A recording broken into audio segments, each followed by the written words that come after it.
be able to do the entire chapter today, but we will see. We will see. I think we just hit continue. I think continue is what we do. I do want to recap. Wait, what the fuck? Put me here? It's putting me here. Is this? Is it, I guess it's a slight recap of where things were. Yeah, we had our night with Stella. I think we boned. Lie, I could take him. I could maybe take him. Thinking the last time by experimenting and see what other options lead to. I might have done that, yeah. I wonder if... Is this a... Okay, let's try load. Oh, wait, yeah, so that's that. Saturday... Okay, so this is the chapter in. So we probably just want to go right here. It just grabbed my other one. This is chapter end. Yeah. This is the end of episode 4. Episode 5 finally awaits. If you'd like to continue with this world state, please save your game. Yeah.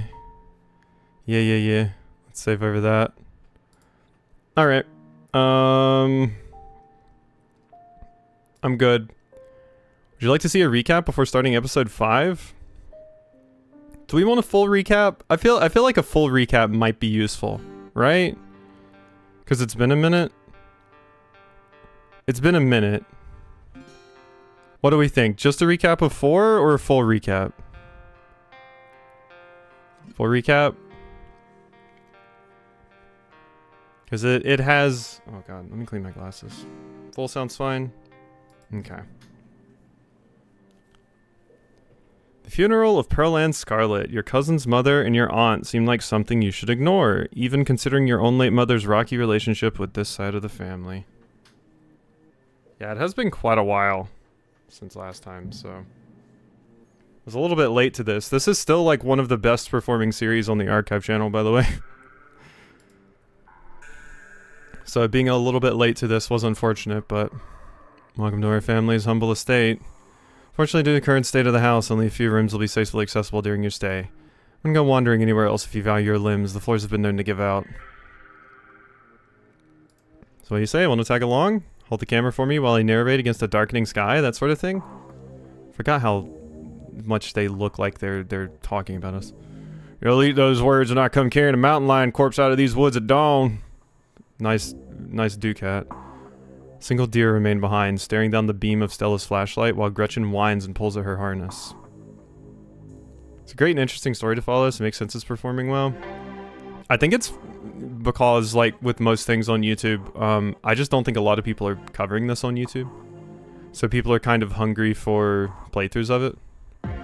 But all of Black Tabby stuff has done exceptionally well on my channel. Like, Slay the Princess, I think might be my most viewed series, possibly. Well, no, that's probably Rain World.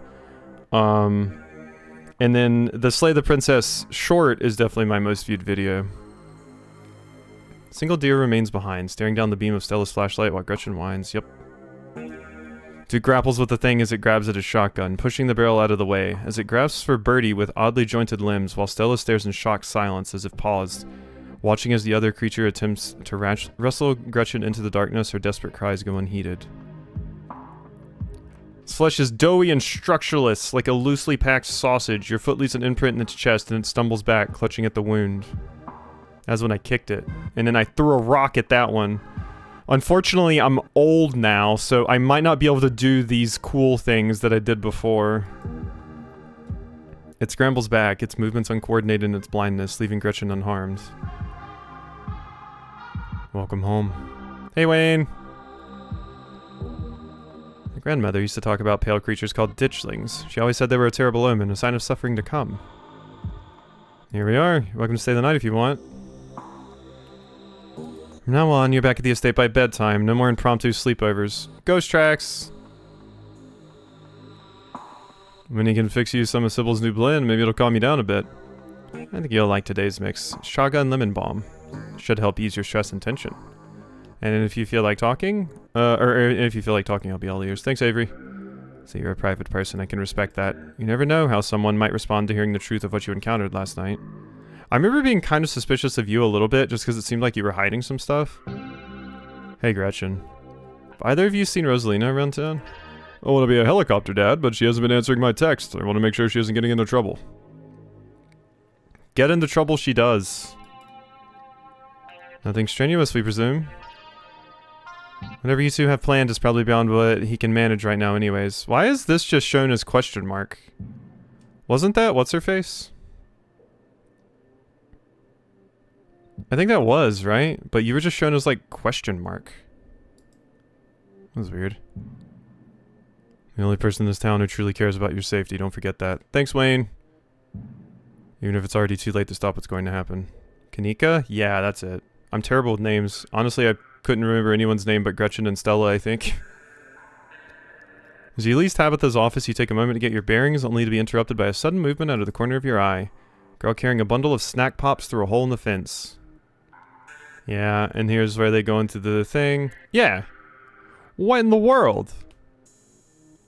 Why is Kanika being shown like this? This is interesting, because I don't think this happened the other times we... Well, I don't know if I watched a full recap. Nothing happened to Kanika at the end of my previous thing, right? I don't believe so. I'm pretty sure she was fine, because I sacrificed years of my own life, so... But why is she being shown like this as a shadow? Yes, the old Maxwell place doesn't cut it as a secret hideout spot these days. Yeah, Kanika's text is just gone. I did choose to go with, her and not Stella one of the times, but then the other time I went with Stella. I kind of did them evenly. There's something happened to her? Yeah. Pull out your phone and dial your cousin. What is it? You know I'm in a meeting. Kid just snuck into the Shaw mine. I figured you should know. Or is this your old age affecting your memory? That would be funny. What, are you serious? Why do these things keep happening to me? Whatever, I'll head over there as soon as I can. Just stay where you are. Gods, I don't even know why I'm trying to reason with you. It's not like you'll listen. Thanks. My dad's a foreman at the continuous mining facility, and he says they only abandoned the mine because there wasn't enough coal left, so it's actually really safe and we can hang out here whenever we want. Correction, your father was a foreman at the continuous mining facility. We'll see if he even has a job tomorrow morning. That's still a great face. The old age affecting the game in different, unique ways, yeah. My dad says our house is haunted. Well, to be fair, your house was pretty haunted. She's interrupted by a pair of thunderous knocks. Yep. There's something in the darkness before you that's much louder, though you don't hear it, but you can feel it in your chest, like the deep growl of a predator. Yeah, that would make Oodles blush. What do you think you're doing? Get away from there. Cousin dives towards you, but not before the light from your phone illuminates the chamber. And that's when we see another one of these things. Ozzy, are you alright? Yeah, so we found one of those here. One of those in... what's her... the doctor's house. And, the friend who turned out to be a Jersey Devil? Right? Found another one there. And then we found the other one in the her house. God, my brain, it works. Wait, Becca and Alexis are still down there. You can't just leave them here. I know which way they were going. They'll listen to you this time. Surroundings quake as the mine collapses. Yeah, you lost your leg. Tabitha doesn't say a word. This is such a cool shot of Tabitha. Doesn't say a word as the car cuts along the darkened road. My possums! There are two of them! I forgot my possums. I hope they save me at the end. Oh, and you're the one with the crazy creepo preacher husband. As you're ready to leave, Janie approaches you. Tabitha remains between the two of you, impatiently tapping. Heard what happened last night. I mean, I heard about it before Miss Tabitha mentioned it just now, and then I heard it again. Just wanted to say that I'm so sorry you got caught up in that. I'll be praying for Oscar. Couldn't have happened to nicer people. Yeah. I think we're gonna need more than prayer.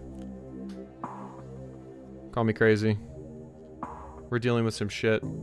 I also kind of got, like, I vaguely remember that the ditchlings aren't, like, inherently evil last time, kind of like how Wayne isn't. Like, Wayne's actually is on my side, despite the fact that he looks, you know, like that. And, the ditchlings weren't, like, inherently evil, they're just like an ill omen? Am I remembering that correctly? And there's, like, darker things at work here? Morning. Is the new blend ready? Sorry, I was cleaning my glasses again, and they're still not clean. Of course. Jose, if you'd like to keep Miles company, Tabitha and I will be just a minute. Oh yeah, and then I got to meet your giant child. Big kid. Well, you never seen the man beside Duke before, but whoever he is, he's big. Her name Quasi. Bo, this is Miss Scarlet's cousin. They were there with Stella that night in the woods. Pleasure to meet you, Quasi. My name's Bo. I'm Duke's boy. Hope you're faring better since all that unpleasantness. Yep, I'm doing okay. Yeah, see, this is where I was hanging out with Kanika, because there's the adorable axolotl, and Kanika's just not here. Oh yeah, the mayor. You can tell this dog is the mayor from his little sash and his fancy top hat. There's a regal air about him, almost as if he knows the position of authority he's been elected to. I like how Gretchen hated the mayor. Before you can catch up to companions, you're intercepted by a nervous man with a cross. It's hard to put a finger on it, but something compels you to dislike this man. Sounds like old Gretchen and the mayor may have some unresolved issues, wouldn't you say? I'm Pastor Daniel. I take it you're Quasi. Everyone's been buzzing about you. Sorry about your aunt, but I'm sure she's in a better place now. If you'd ever like to discuss your beliefs, my door is always open. Please fuck off. Thank you. Yup, and there you are. The one I flirted with. I was gonna say the one that got away, but the one that turned into a Jersey Devil? Ghoulish faces coat the walls in paint, sneering out at their creator.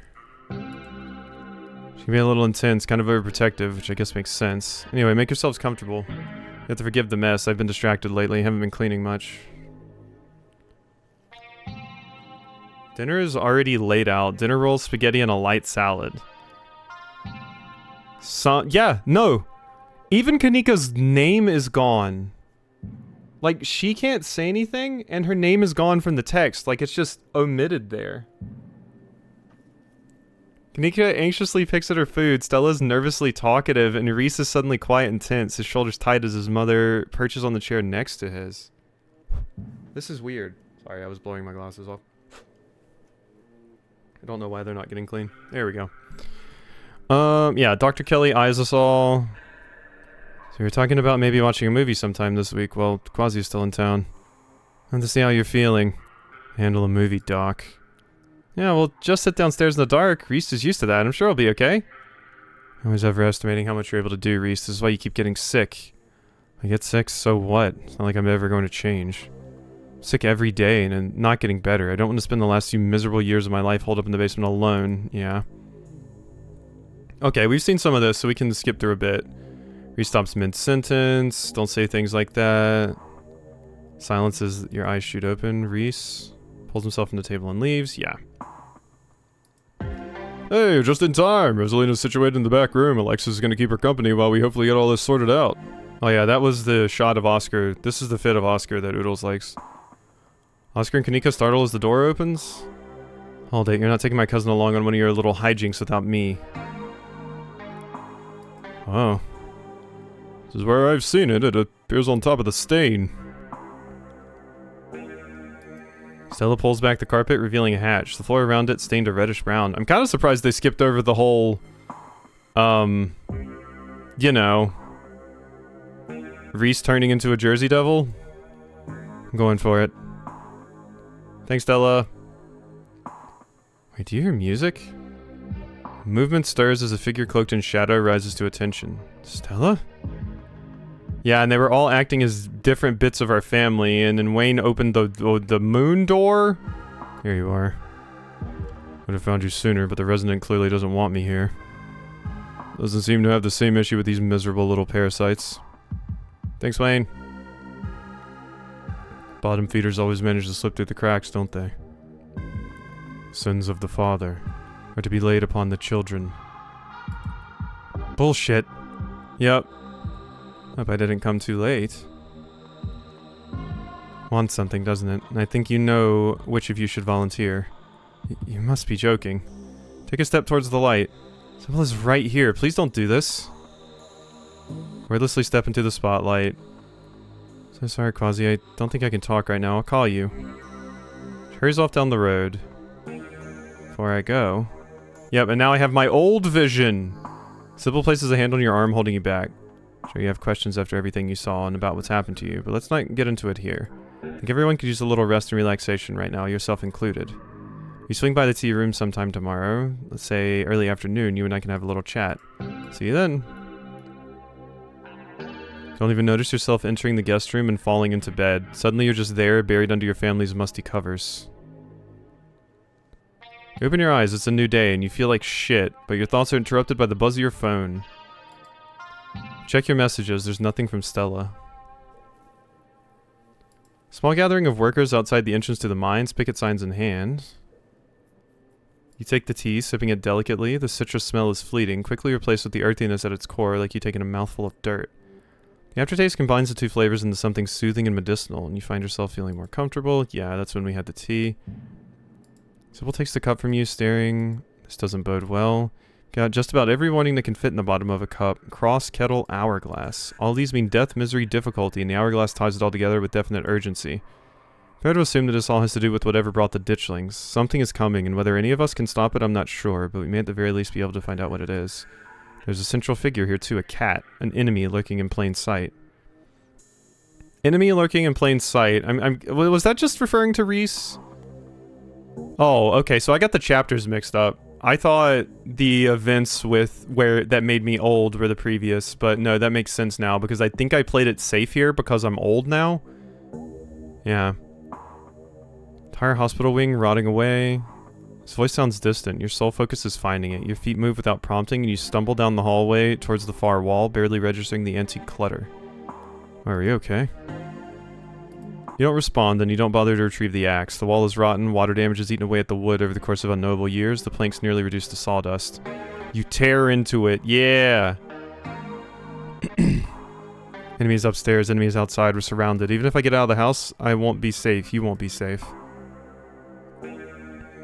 Reese tears at his clothes, paint bubbles out from the canvases, his ghoulish figures peeling themselves out of their two-dimensional worlds, invading yours, crawling up the walls. Grab my hand, I'll pull you out. Thanks, Wayne! Leave us alone. Kelly opens the door, the two of you stare. Yep, okay, here's this part. Where Tabitha comes in and just shoots. That's a Jersey Devil. This is such like a look outside creature. This is what you were so afraid of? Whenever the tranquilizers is our shot. Before Dr. Kelly can fire, a different shot rings out. Reese's body is thrown to the wall, shotgun in hand, your cousin rounds the corner and trains her weapon on his writhing body. You leap forward, placing your body between Tabitha and the whimpering Reese. His face already trying to stitch itself back together as he writhes on the ground. I pee? Yeah. Yeah, you would. If you shut up and help me drag him to the safe room. Turn to see Dr. Kelly already pulling her son toward the open doorway. You sit on a log beside Stella. Ozzy, Ghost really did a number on you. Just wanted to offer a suggestion for how to spend your time tomorrow. Tabitha will be busy out at the mines. Take advantage of that. Forbidden places won't be forbidden without her around to stop you. Honestly, I do feel like I should listen to Wayne.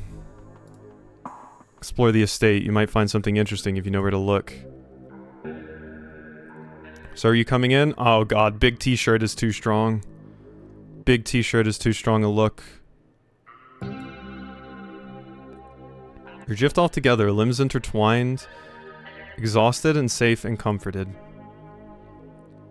Tomorrow may bring some new horror, it might not, but whatever happens, you'll face it together. Okay. It's time to continue my journey. Wake up! Here we go.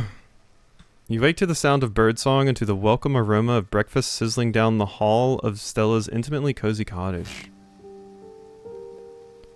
As you stretch, the soft cotton of her sheets slides against your skin. The aches and pains you've accumulated this week feel distant, lessened by the brief lightness Stella has brought to your life.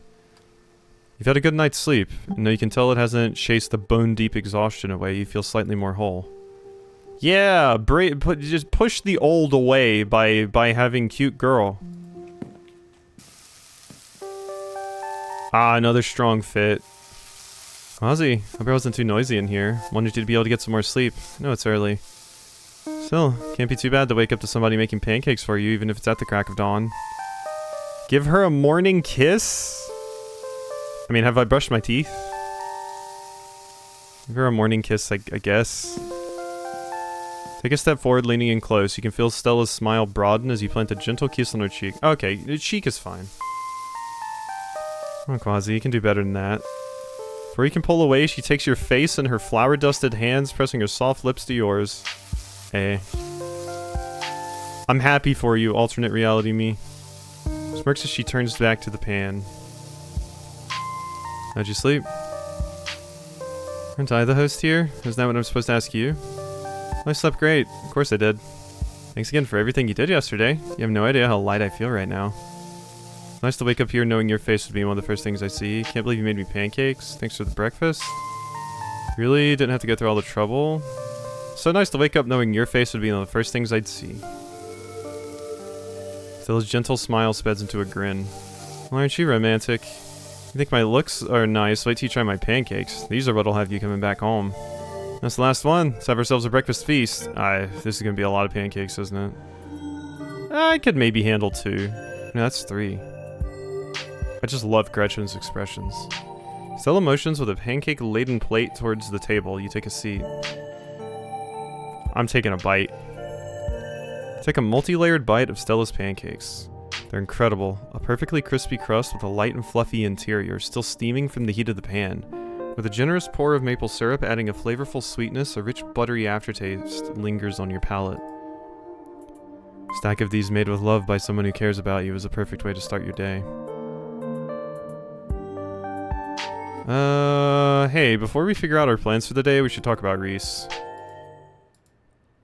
Why? Did something happen? Oh yeah, shit, I didn't tell her.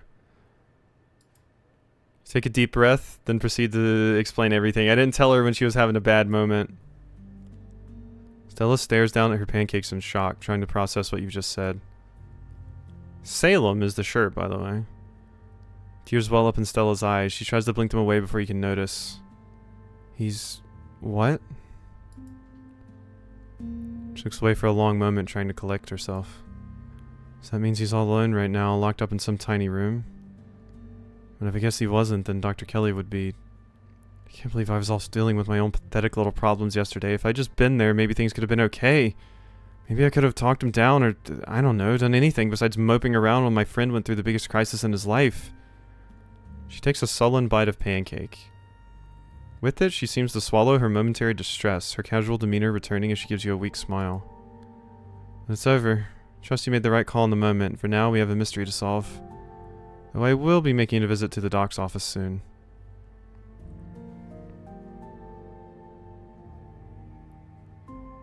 It's better than letting him kill someone. I bought us time to figure out the best course of action. Stella continues staring down at her pancakes.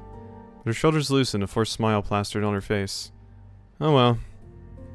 No point in talking about it. We have a lot on our plate today, so many mysteries to solve.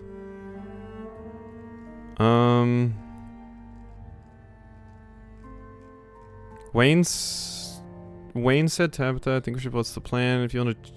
What if we just take a chill one? No goals, no mysteries, just hanging out. So excited to spend the day. Wayne said Tabitha wouldn't be around today. What a coincidence. I was going to suggest we snoop around the estate. Unless Wayne is lying, which maybe he is. It sounds like today's the perfect opportunity to snoop. How can we be sure Tabitha won't be there? I know Tabitha. She'll be at work. Plus, isn't there a strike going on or something? No way she's going to be relaxing at home today. We'll have the place to ourselves. Hell yeah, let's snoop. Yeah, Tabitha will keep no more secrets. I hate it up at the estate. You want to do mystery stuff, but we could just chill. Are you sure? Alternate plan, we sit around here all day watching TV and not sticking our noses into spooky problems. Nah. I trust Wayne. He hasn't led me astray yet. Doesn't mean we can trust him, but maybe just this once. He doesn't strike me as the kind of guy who'd want Tabitha to catch us snooping. Alright, pancakes have been eaten, and I'm fueled up for the day's activities. Let's head out. Gretchen doesn't seem fueled. Stella stands up, Gretchen hopping down from her chair to stand at Stella's side, and the two of them lead you to the door and out into the chilly air. The walk through town is quiet. It's early, and though you can smell the diner cooking up breakfast for hungry miners and brewing coffee for cops to sip while ignoring the horrors plaguing Scarlet Hollow, Main Street is deserted. You and Stella feel like the only people in the world, watching the sun rise over the library. The estate looms over the three of you, more unwelcoming than it's ever been. That the small bit of time you spent away in a warm house still full of the love that built it made the mere thought of the crumbling manor unbearable. Wow, I can barely remember the last time I made it up that hill. Pearland didn't exactly make it easy for me to see Tabitha, so we usually hung out anywhere else we could think of. Your aunt had a tendency to shoot first and ask questions later, so I figured it was best not to risk winding up at the business end of her shotgun. You only make that mistake once. Sad to see how much worse it's gotten. That cliff used to be a lot further away from the house, but it's claimed a lot of ground. The place looks like it could fall any day now. It used to be such a beautiful house. Yeah, this is going to be a scary place to go into. Alright, well, we're finally doing this. At long last. I could have done this in, like, the first episode, I believe. I just didn't. So, that's a wild one. Together you cross the threshold, the ancient door creaking open to reveal the familiar dusty foyer. Knowing Tabitha isn't here to keep you in line gives the place a new feeling. Like you have complete ownership of the place, and that any secrets it once held are yours to be uncovered if only you can figure out where to look. See how much the floor is tilting. Jeez, this place has really gone to the dogs since last time I was here. Everything feels so much older and disused. Can't believe Tabitha's still living here. Sure, she has a lot of memories tying her to this place, but it feels like it would come down around our ears any second. So, where to first? My bedroom. Let's go up to my room. Oh, I got something up there you want to show me? Stella gives you a flirtatious wink. We just finished up. I'm old now. I might not have that much gas in the tank to go again already. Lead the way. I want to show you my possums. Two of you make your way up the rickety stairs and into the guest room. The moment you enter the room, Gretchen and Frou-Frou start growling at each other. It's gonna be trouble. Gretchen lets out a short, sharp yap. That's all it takes for Frou-Frou to launch from the bed, skittering her way down the hallway. You hear her gallop down the stairs, undoubtedly returning to her spot in the kitchen. Gretchen is victorious. Anyway, if I remember correctly, this is Pearland's old room, right? Tabitha really wasted no time getting this place turned over for guests. Someone has been here. The closet is wide open and its contents have been dragged out into the room. A discolored residue smeared on some of the larger boxes, giving you a hint as to who might be behind the invasion of privacy. Holy shit, that mess has gotta be Wayne, right? I think I know if you were that messy. Did you say this was Pearland's old room? I knew someone died in here. Tabitha was so dismissive when I brought it up. Pearland did die in her sleep, so one can assume. Maybe Tabby just didn't want to talk about it. It's okay. Now you can just sleep in my bed for the rest of the week. Tabby gets mad. Oh well. She shouldn't have made you sleep in a dead lady's bed without even telling you. I gotta check on the possum. You made your way to the dresser, pulling out the drawer to check on the little possum who lives there and the larger one that joined it. But they're gone. Not even the bread remains. It's just an empty drawer. My possums! Oh, are you getting changed? Can give you some privacy, or not, whichever. No, all these clothes have a possum stink on them. Possums nowhere to be found. Frou-Frou must have scared the possums.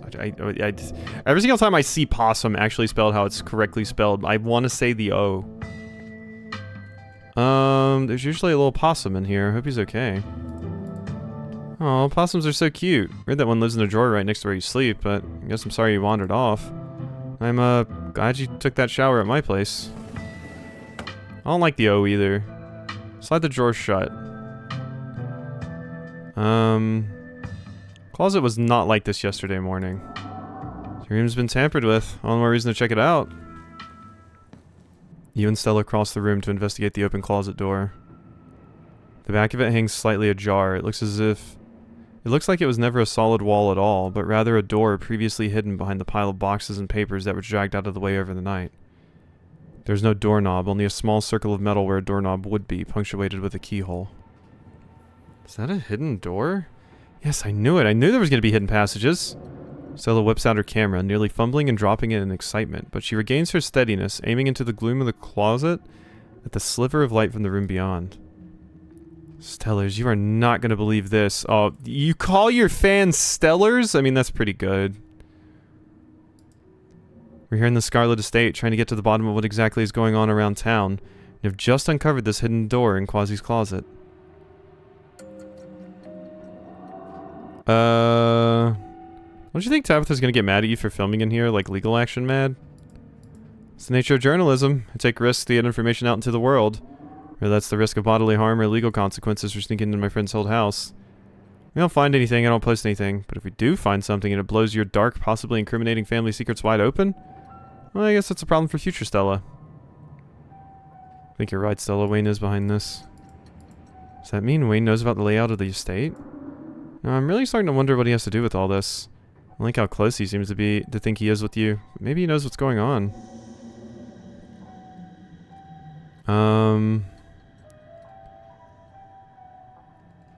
This is too easy. I don't trust it. We're going to the downstairs entrance so we can figure out our own way in. We're going in. Guess we found our way into the Forbidden Wing. I'm going to trust Wayne. Guess we found our way into the Forbidden Wing. Could be anything on the other side of that door. Some kind of unspeakable monster, maybe a devious trap, or perhaps the answers to the mysteries that have been plaguing Scarlet Hollow. Or it could just be a boring room and all this build-up will have been for nothing. And one way to find out. I didn't have to go up here, by the way. Going up to my room was an explore. Stella steps forward, filming as she dramatically opens the door, its hinges creaking appropriately. Together, you enter the Forbidden Wing of the Scarlet Estate. The room you find yourselves in is mostly barren, with no real furniture to speak of. The wallpaper is peeling with neglect, and the floor tilts uncomfortably beneath you. Already you can see why Tabitha would be so intent on keeping you out of these unused rooms. This place doesn't feel like a place for humans anymore. Stella continues forward excitedly, camera held up to catch every detail. You follow her into the hallway beyond the small, forgotten room. Wow, an exclusive look at the ruins of the Scarlet Estate. Even if we don't find anything supernatural in here, this is already great stuff. For you is a long hallway. Dust dance in the weak sunlight, beaming in through cracked glass. A tinge of mildew stings your nose, warning you away. There's nowhere else to run to now. An ornate entryway, its door long gone, breaks the monotony of the faded wallpaper, and a staircase looms at the far end. Oh, those are fresh prints. She zooms in on what you now notice is a faint trail of human footprints along the dusty floor of the hallway. Ow, my wrist hurts. Why? Why does my wrist hurt? It's like our friend has been doing some exploring of his own. I'll have to be careful. I'd rather not run into him while sneaking around in here. Investigate the ornate entryway. Both make your way to the dark doorway in the middle of the corridor. It seems like some kind of entertainment room, the sort you'd expect out of some fancy rich people who wanted to show off. Would feel elegant if not for the massive crack that runs the entire length of the floor. The air here stinks of mildew. You can see why Tabitha doesn't want you exploring these rooms. Large painting on the far wall of the room. From a distance, it looks like it might depict the town. Jeez, it's a miracle any of this is still standing. Tabitha should really think about moving before this half of the house decides to finish falling off the cliff. Something else catches Stella's eye as she turns her camera toward a bookshelf at the end of the parlor. Hidden room? Oh man, the fans are gonna love this. I'm examining the painting. Painting highlights a number of old buildings and locales, many of which you've already visited. The town hall, the estate, the mines, the clinic, still called a hospital at the time of this painting. And then there are places you've yet to see, the church as well as the historical Callaway Tremaine homesteads. That would be our little town. Oh, there's a plaque under it. Commemoration of Enoch Scarlet, head of the Scarlet Hollow Landmark Revitalization Project. Let the past never be forgotten. Interesting. And they're all looking towards the church. Oof. I feel like writing something like that is just asking to wind up gathering dust in a neglected room like this. Let's be a lesson to all my viewers looking to immortalize their life's work. So, all two of you, maybe. Investigate the hidden room. Stella takes you by the hand, her firm grip lending you a sense of security even as you both step over the wide gap in the floor. Together you duck between the shelves, stepping over water-damaged books and into the darkness of the hidden room. The space is dark, its features barely illuminated by the faint light trickling in through the myriad of cracks and holes in the walls. The wallpaper, a deep, exquisite red, adds a blood-like glow to the dimness. The walls are lined with ornate display cabinets, some empty, some still presenting their antique treasures. Nestled between the cabinets, a single tall bookshelf remains standing, its occupants dusty but mostly intact. But all of these ornamental details, your focus is drawn to an expensive-looking antique desk in the center of the room. The stuff shown here is very interesting. Can I have that old gun? Does it still work? And that's like Atlas holding the world. A lot of details here. Wasn't there a button? Whoops. I pressed control. I was trying to get the... I pressed control. Lots of weird artifacts. Gretchen, we don't want anybody to find us here. Who knows? They might try to seal it back up. Gretchen quiets down, but that doesn't stop her from thoroughly investigating the space. I thought... What was the button to get rid of the, thing? Y/top button. No, wait, not gamepad. Oh, it's not letting me look at the thing. Oh, yeah, this was the problem. Yeah, in this game I had to press Y on the controller because the game thinks I always have a controller active. That's right, I forgot about that. Okay, not much. Okay.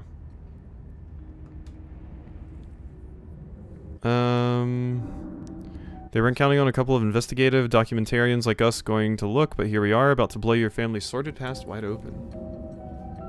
Investigative documentarians, is that what YouTubers are? It's what this YouTuber is. I've been thinking of opening with that instead of the YouTube thing. Then I wouldn't have to explain what YouTube is to any old people who ask what I do for a living. Not that the old people around here don't already know all about it and have YouTube accounts just so they can follow my channel. But you know, hypothetical future old people I might meet. Examine the desk. You step towards the desk. Maybe there's something worth finding in the drawers. Top drawer? Top drawer, okay, a wax seal, stamp. Top drawer mostly contains old-timey letter writing materials, complete with a fancy dagger-shaped letter opener and a wax stamping kit emblazoned with the initials ES. The wax seems slightly gnawed. There's Enoch. Underneath you find a pile of crumbling financial documents, scrawled in neat cursive in every spot that needed a signature and the name Enoch Scarlet. This must be his desk, meaning this must also be his study. Hidden among the documents you find an ancient photograph. A stern blonde man stares up at you from the detritus at the bottom of the drawer. A face you're surprised you find to recognize. Teddy? It's the man from your vision, the one in the hospital bed. Oh. Yeah, I've seen that before. That's the picture of Theodore they put in the local history books. That's your great-great-uncle or something. The one who died in the collapse. Tell Stella about your vision. I had a vision about him yesterday. No way. Enoch was about to take Teddy home from the hospital after the collapse, but afterward he told the doctor that it was just an imposter. He didn't die in the collapse, Enoch just said he did, but I also saw him promising Teddy that a witch was going to solve their problems. Enoch said he was working with a witch and that she'd be able to help him fix things, but this was in the hospital after the collapse. Yeah, he didn't die in the collapse. I saw him promising Teddy that a witch was going to solve their problems. Stella focuses the camera on you as you explain the vision you saw. She's clearly shocked by this revelation, drinking in every word, eyes growing wide. Was that about a witch? I would have figured Enoch was some straight-laced religious dude. Definitely seemed like there are a lot of layers to this mystery we've yet to uncover. Close the drawer. Bottom drawer. The bottom drawer offers some resistance as you try to pull it out. Seems it was locked, though the bit of metal attempting to hold it shut seems to have rusted to the point of uselessness. Gives in with a sharp tug, rotting wood splintering softly somewhere within the century-old desk. Possum! You're surprised to see familiar faces staring at you from within a nest of odd glass vials. It's the little possums from your room. It seems they too found their way into the Forbidden Wing. Gretchen barks and strains to get at the poor beast, breaking the eerie silence of the Forbidden Wing with a cacophony of doggy wrath. I hate the noises of Gretchen. Possums turn, fall over, feigning death. Oh, they're so cute. Jeez, Gretchen, calm down. I'm not letting you go after a couple poor little possums. You don't even have teeth. This isn't a fight you're going to win. Stella reaches out a foot, holding the squirming Gretchen close to her chest, and slides the drawer shut. Possums are safely stored away, where the bloodthirsty, toothless pug can't try to wrap her gums around their little throats. I love them too. They're so cute. Step away. Step away from the desk. You've seen enough. I wanted that gun. See where those footprints lead. Old Carolina. You find yourself on the 3rd floor of the estate for the first time. As you take in your surroundings, Stella slowly pans the camera down the length of the hall, working to build dread and tension for her future viewers. She clears her throat again, resuming her narration in a charmingly professional hosting voice. Clearly, Quasi and I are not the only people who have passed through the supposedly Forbidden Wing. Who knows, we might end up running into someone else thinking around in here. You're watching this as found footage after 2 of us went missing. Now you know where to start looking for our bodies. She drops the camera after her morbid joke, her voice returning to its usual casual cadence. It's like the footprints go all the way down this hallway into that far door. Move the boxes from in front of the nearest door. Your bones might be a little creaky, but you're not going to let a few boxes get in the way of your investigation. It's not as easy as it looked. Boxes are surprisingly heavy, and you find yourself using a non-inconsiderable percent of your strength to push them enough to reveal the room. Yeah, let me help you with that. You'll need to go straining yourself alone, what with that whole, you know, overnight graying situation. Stella steps in, putting her shoulder beside yours, the added strength of her legs making what was once a mild challenge quite easy. Woof. Like somebody was trying to keep whatever was in here extra secret. Joke's on them, that just makes me want to tell everybody about it even more. The room is coldly empty. The large antique bed is made, its sheets ancient and dusty, but still somehow giving off the feeling of tidiness. Even with cobwebs stretched between each corner of its 4-poster frame. Search the desk. You step towards the desk, its drawers practically overflowing with stationery. Start opening drawers, each one filled with papers, stacked haphazardly, practically spilling out as you attempt to dig through for anything important. All these bills and receipts are in Edward Eanes' name. Guess I know whose desk this is. The rest of the room is so neat and tidy, it's amazing that her drawers are such a hoarder's nest of old paper. I wouldn't be surprised if the Scarlet ladies have always been like this, pretending to have everything together on the surface, then being a total mess on the inside. Sounds like Tabby to a T. Oh, don't tell her I said that. You reach the bottom right drawers, you find something entirely different. Greeting cards, letters, small wrapped packages. Some open, some sealed, some crumpled into messy balls. It's your birthday, old geezer. You open one of the cards. Both pages are taken up by a handwritten note. Tabby, hope you're doing well. The day goes by that I don't miss you. Hope Pearland treats you to your best Christmas yet. Not sure what sort of doodads you're into these days, so I sent a little something that made me think of you. Made sure they were the best shells of the bunch. Not sure how rare any of them are, but they're awful pretty. They still got that beach smell. And make sure you put your ear up to them too. Doesn't compare to the real thing, but it comes close enough. And in case you think that makes me a cheapskate, I made sure to send along a little cash too, so you can get yourself something a little nicer than glorified beach trash. Make sure you get Pearland to take you to the nice toy store, because that's where I'd take you if I was there. If you get the time, I'd love to hear from you. Miss you so much, Tabby, and I'm always thinking of you. You can come out and visit me anytime. I know you always wanted to see what it's like out east. Yeah, so you're like Myrtle or something, Charleston. Made sure to write out my address on the back of this card, just in case you didn't know how to get a hold of me. Missing you, my incredible, wonderful, amazing daughter. All my love, Dad. Oh my God. Stella lowers the camera, averting its gaze from the deeply personal letters. Tabby said her dad never tried to get in touch, that he just abandoned her. Pull out another from closer to the top of the pile. Uh-huh, they were hiding it. Happy birthday, Tabby. It's me again, your old dad. It's a big 2-0. Can't believe my daughter's such an adult. My mind is still that bouncy little kid doing cartwheels on the front lawn, telling me what various sounds animals make, like the professor of animal noises. No idea if you read these, but I'll keep writing them, even if it sometimes feels like I'm writing them to a ghost. Maybe we haven't spoken in almost 15 years. You're a whole human being now, and I have no idea what you're like. I like to think we'd get along, though. As always, my address is on the back. Hope you'll decide to come visit me one of these days. I got a guest room all set up, just in case. It's always ready for you, kid. Love you, and I always will, no matter who you turned out to be. Love, Dad. Years and years of these. The bottom drawer is almost entirely unopened envelopes dated from when Tabitha would have just been a kid, all from him. Kinda looks like Edwardine and Pearl Ann were keeping these from Tabitha. On purpose, for practically her entire life. I don't even know if you should tell her, I mean... There could have been a good reason, right? Maybe he was awful and telling her would just be painful and dredge up bad memories, but...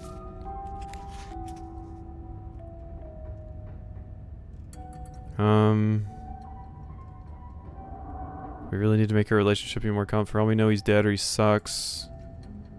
You know it better than I do. What do you think she'd want us to do?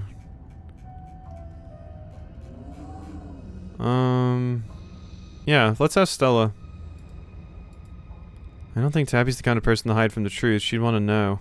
I'd want to know too, I think, if I were her. Stella stuffs a handful of letters into her bag.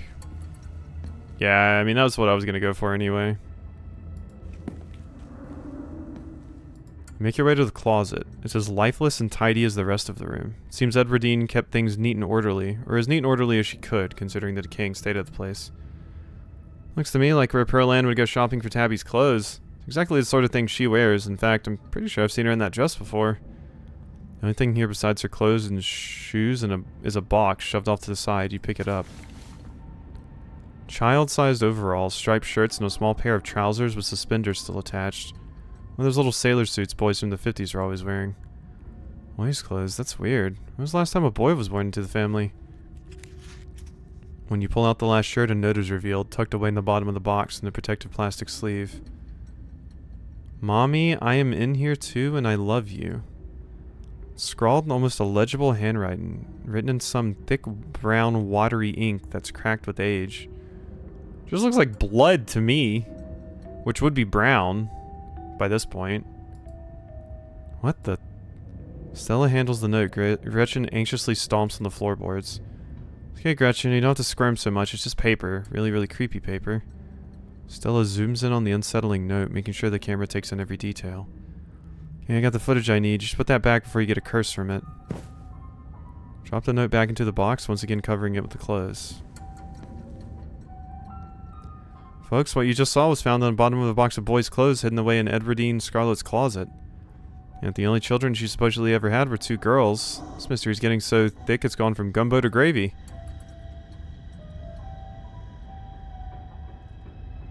And it's just a prank. Jesus Christ, I'm scared. That was scary. I found records yesterday, and actually, Edwardine had a stillborn boy, middle name Charles. Stella's eyes go wide. No way. You're just winding me up, right? Because that is a bombshell. I mean, do you think Charlie? But then, oh my god. Okay, hear me out. What if he wasn't stillborn? I mean, he would have been a bastard son, right?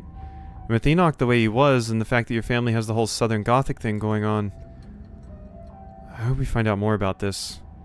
Forget about gravy. The mystery just boiled over. You're done here. Return to the hallway. Yep. You and Stella return. Approach the window. Carefully approach the window. Sure is a cliff. There's nothing below the window but the tops of distant trees, the ground having crumbled away. The only thing stopping you from plummeting to your death is the straining foundation that still somehow holds this place together. Yeah, I would not have stepped anywhere fucking near this window. At least for now. Jesus. For the middle room? Don't like this. Nothing to really see under the text box there. Oh boy, got a haunted nursery, everybody. Check the bookshelf. Top shelf is occupied by antique picture books. Dick and Jane nursery rhymes, ancient editions of Grimm's fairy tales.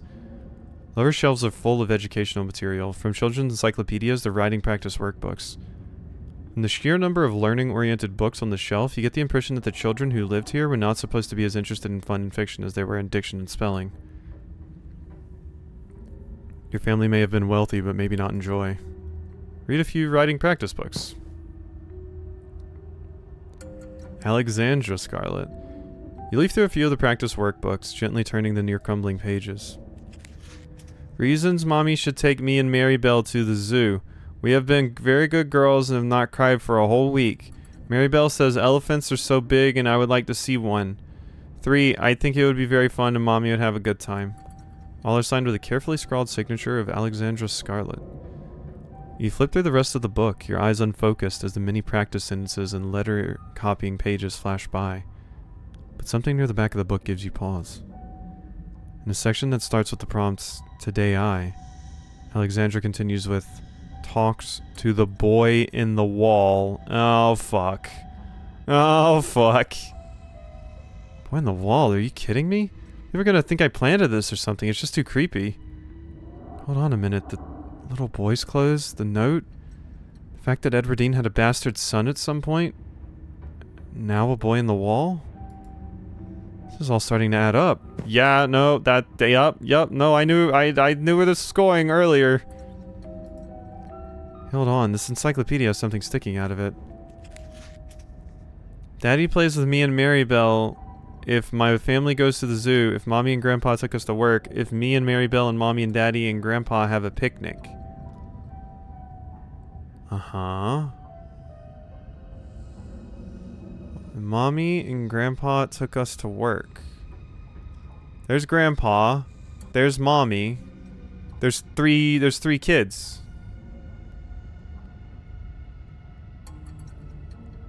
There's 3. If me and Mary Bell and Mommy and Daddy and Grandpa have a picnic.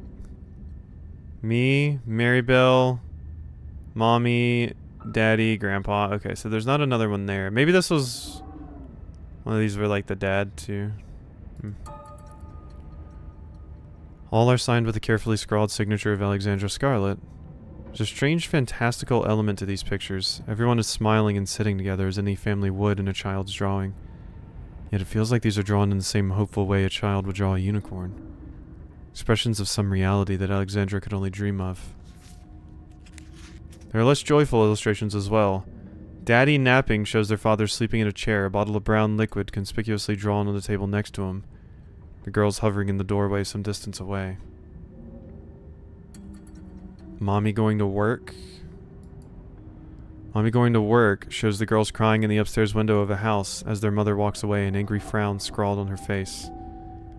Oh, these are awful. The viewers are going to eat this up. I get the feeling these are more accurate depictions of the girls' lives. This feels messed up to make a video about, Stella. I'm going to be honest with you. Being like, the viewers are going to eat this family trauma right up. I don't know. I'm not about it. The boy in the wall. Last picture you pulled out gives you pause. There's a new figure here, seemingly drawn behind a barrier. The 2 girls sit on the other side, smiles on their cartoon faces. The boy in the wall. There he is again. I'm assuming at this point he was definitely real. I wonder what he looked like, or if they ever actually saw him. Stella makes sure to linger on that image, getting plenty of B-roll of the scribbled lines. You're done here. Follow the trail to the farthest room. Alright.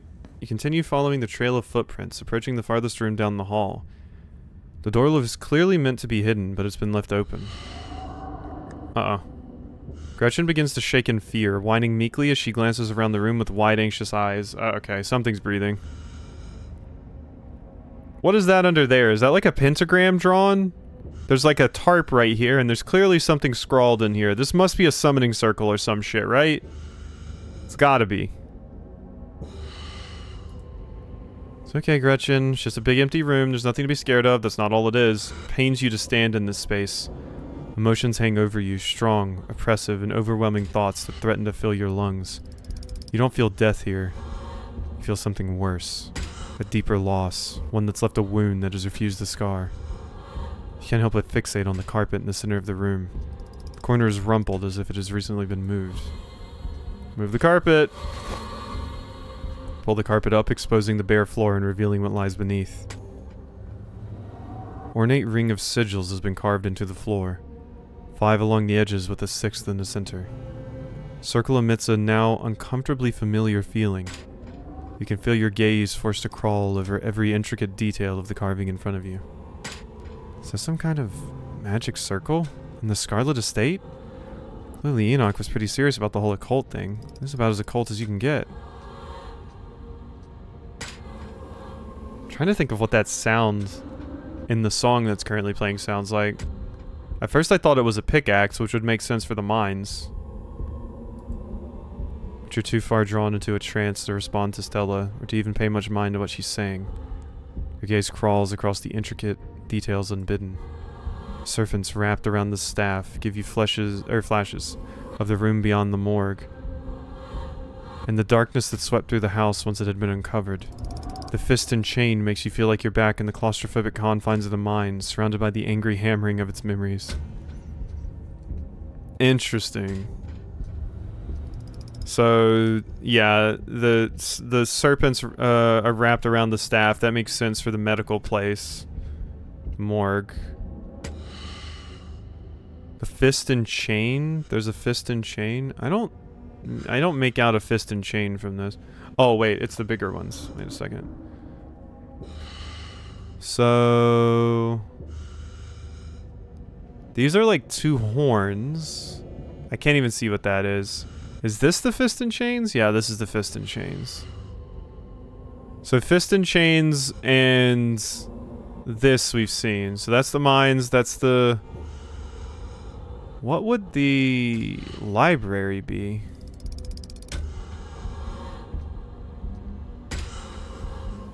Cornucopia? I can't even make out what that is. And then this is horns, clearly. The horns have the same nightmarish, dreamy feeling of the world constructed by the furious ghost of Charles Shaw Jr. Yeah, okay. So, yeah. So that one's the library. So we have Cornucopia and whatever that is up there left. The others are new to you. The feelings they emit are less intense, giving only vague impressions of what they might be tied to. Your eyes are way better than mine. Yeah, the glass is doing work after I've cleaned them off. Golden fields, the mewling of fresh souls just slithering out from the womb and desperate to be fed. Another that rings like bells in your minds, calling you not towards it but away from it, pushing you from its threshold and into the darkness. Rings like bells, that makes me think the church. That makes me think the church. Golden fields, is there a farm? Like maybe Duke's place? But the central symbol is strongest of all. It echoes out across the room, a vast ego proclaiming its dominance. You okay?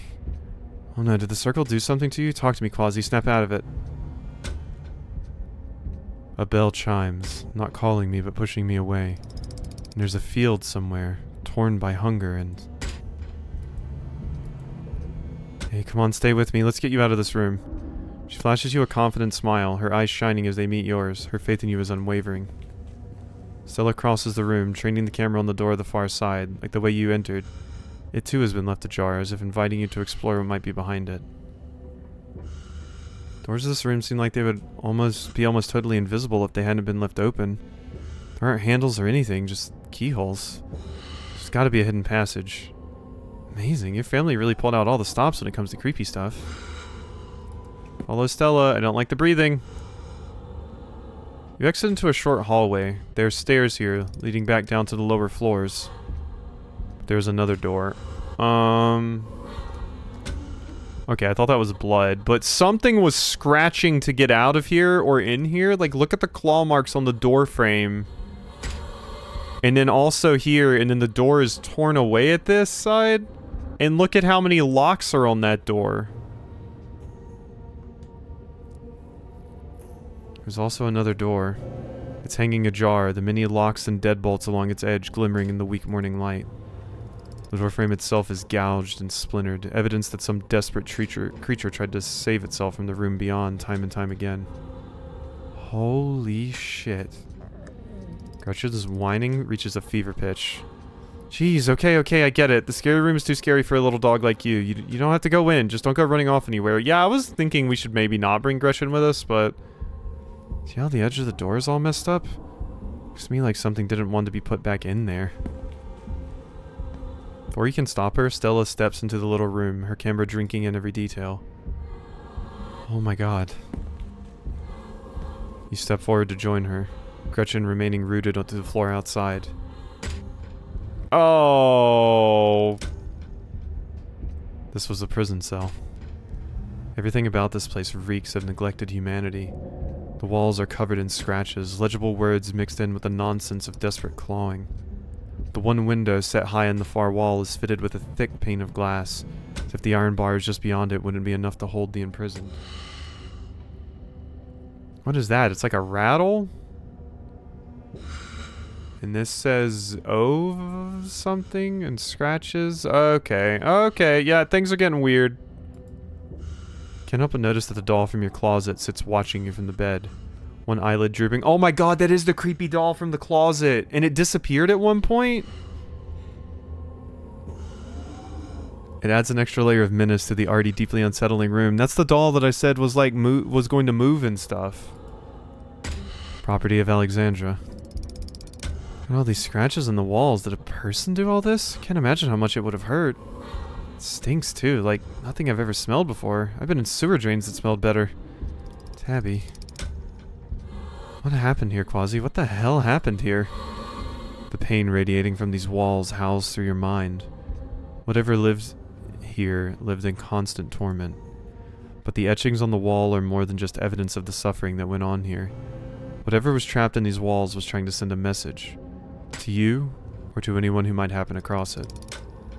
Your eyes are drawn to the massive, almost letters, dug as deep into the brick as the cell's prisoner could manage, highlighted with whatever pigments were available. It almost looks like a word, though none of the lines meet up, causing you to constantly doubt whether they're letters at all or just lines that fool the eye into imagining shapes that aren't there. Yeah, like this looks like an O, this looks like a V, and then this is just, I don't know. Your stomach clenches with nausea as you run your eyes along the deep furrows in the wall. But whatever was in here wanted these words to be known. So you do your best to store them away, trying to burn the image of them into your mind, carved deep into the wall, bloody against a filthy brick. That doll used to be in my closet. Property of Alexandra. Stella walks over to the doll and examines it. Property of Alexandra. Kids always talked about how she went missing. It's one of our town's urban legends. I wonder if they ever found her body. Maybe there wasn't a body to find.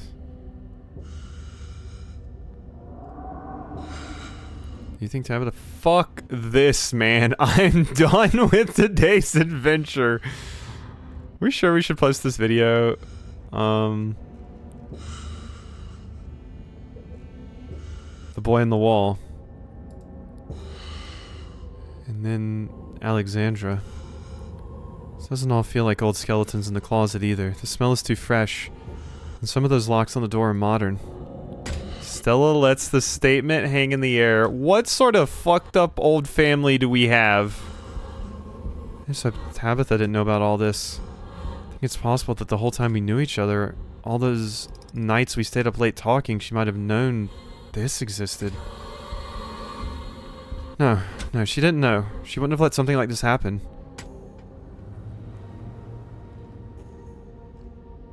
Are you sure we should post this video? You and Stella are interrupted by a sound wrapping around you. Music. The tinkling of piano keys played by a clumsy hand. They echo up a narrow staircase at the end of the hall, one you've yet to travel. You hear that creepy music, right? Stella seems uncharacteristically shaken. She clutches at your arm, the camera trembling in her hand. Oh god, someone else is in here. You know who you'll find if you choose to follow the tune. It's an invitation. Wayne's blackened fingers sending out a message across the quiet house. The two of you stagger back into the hall. Do you think it's him? Wayne? Stella seems to swallow her momentary fear, straightening back up and letting the light return to her features. If it is him, he could have information. He seems like he knows a lot about what's been going on in town. Who knows, maybe you'd be more willing to talk now that we found all those secrets your family's been hiding.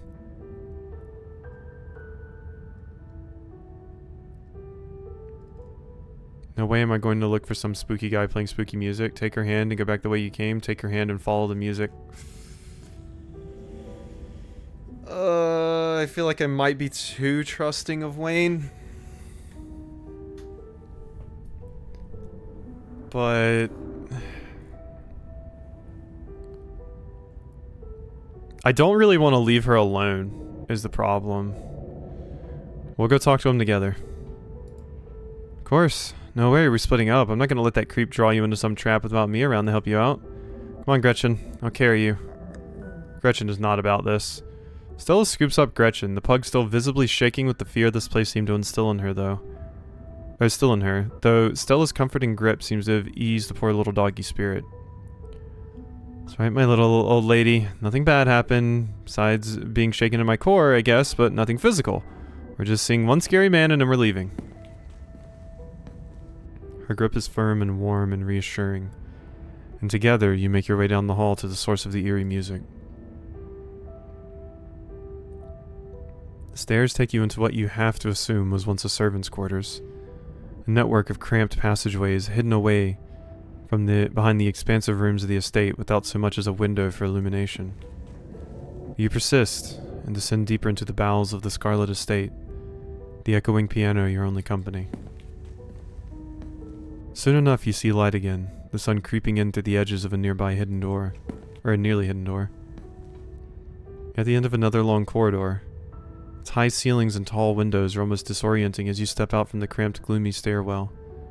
Music echoes mournfully in the vast space, a chorus of wind, adding a melancholic harmony as it whips in from the overgrown courtyard outside. God. As you make your way into one of the side rooms, utterly dark save for the open doorway on the far wall, the music stops. There's no warning, no gentle fade or dramatic slamming of keys. When you make your way to the music room, Wayne is already standing, his eyes glimmering in the darkness behind his stained veil. I'd hope you'd come alone. Well, you better get used to me being around, because your days of harassing Quasi are over. From now on, you'll have to harass the both of us. It's alright. You can enjoy your slattern. You and I are already bound by our fates. You need to come to understand that if you expect to help anyone, yourself included, you're running out of time. He slips away into the shadows. What did he just call me? Whatever. Let's just leave, yeah? I honestly am not familiar with the word slattern. I'm guessing it's some sort of, like, old word for, like, concubine or something. It seems like what you would call her. What did I just walk into? Weird stuff is happening in our old family estate. Also, hey, whatever. Let's just leave, yeah? Now I think we've seen enough, and the floor down here feels like it could give way and throw us down the cliff at any second.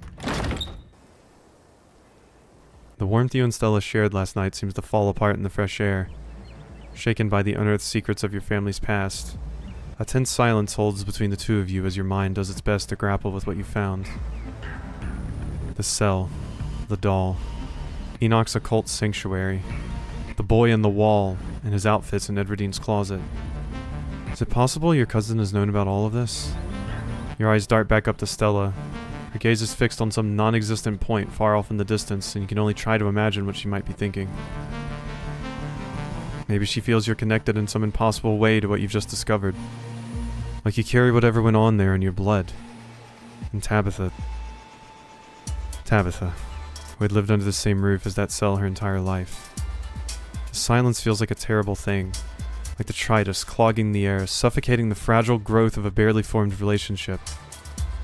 There's a feeling that the longer you wait to say something, anything, the more your tentative relationship will unravel second by second. So say something. Say anything. Just break this awful silence already.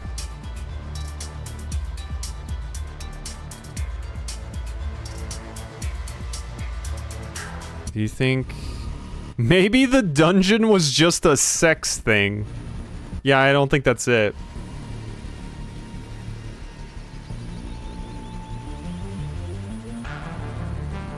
Do you think Tabitha knows? What? Absolutely not. Tabitha Tabby's not the kind of person to lock someone away in some sort of dungeon. I know her. She's not the sort of person who would keep something like that hidden from me. I was always going to see what we saw today, but there's nothing forcing us to go to Tabitha. We don't have to go see her. The dog's face. Gretchen has the best expressions. There's so many good ones. Is that someone over here? I think that's a ditchling. I think this is a ditchling over here. So shit's about to pop off. Yep, there's another one. Yep, shit's about to pop off, and there's a third one. Alright, stuff's about to happen. I was always going to see what we saw today, but there's nothing forcing us to go to Tabitha. We don't have to see her. Huh? Okay, I get it. But if we're not going to Tabitha, then what are we going to do? We have to do something. Everything else that comes to mind feels bad. I think we need to give Tabitha a chance to clear the air. Everything else I can think of just feels like delaying the inevitable. We'll have to see Tabitha. Tabitha needs to know what we found. She needs to know what our family kept. We go to the cops. We should find the next stone. What if we pretend nothing happened? What if we just left town? There must be someone other than Tabitha. I don't actually have any other ideas. Tabitha needs to know what we found. She needs to know what our family kept from us. Yeah, she needs to know what was in those letters, and she needs to know what we found. I've been trusting Tabitha this whole time, despite it all, so we'll feel better once we talk to her. The ditchlings were there, though. Are there more here? I hear whispers, though. There are no picketers outside the mine today. The only sound is the constant low industrial clanking of unending productivity. The only sign of life, the slow-moving machinery behind the rickety chain-link fence. The Scarlet Hollow mines are ticking along, as they always have. Nothing here to stop you from seeing your cousin. Alright, looks like the coast is completely clear. You and Stella make your way through the front gates and up the short path to your cousin's office. Stella doesn't bother to knock before twisting the door open and confidently stepping into the trailer. Tabby! Stella, Quasi, what are you doing here? Why are you holding a shotgun? I clean it sometimes. Guns need that kind of thing, you know that. This one has seen more action lately than usual. Need some attention, that's all. So you two are still together even in the light of day. The long night just turned into a long morning, huh? How sweet. Let's not do the small talk today, Tabby, please. Stella pulls up a chair and the two of you sit down from across your increasingly anxious cousin. Hey, I didn't say you could sit. We just came from the Forbidden Wing.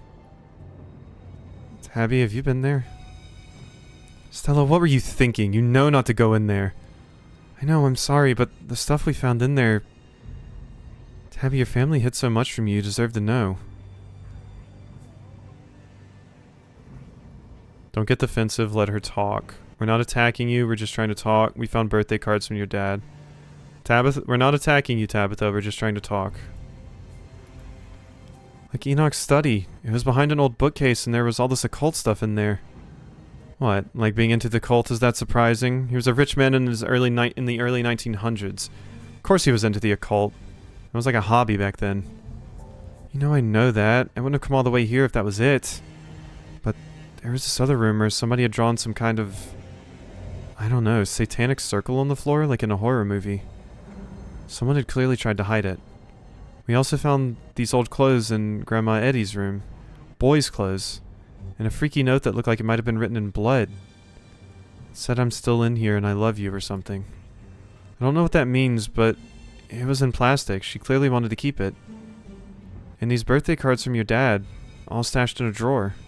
What? Yeah, I can't believe you waited until that one, that for last.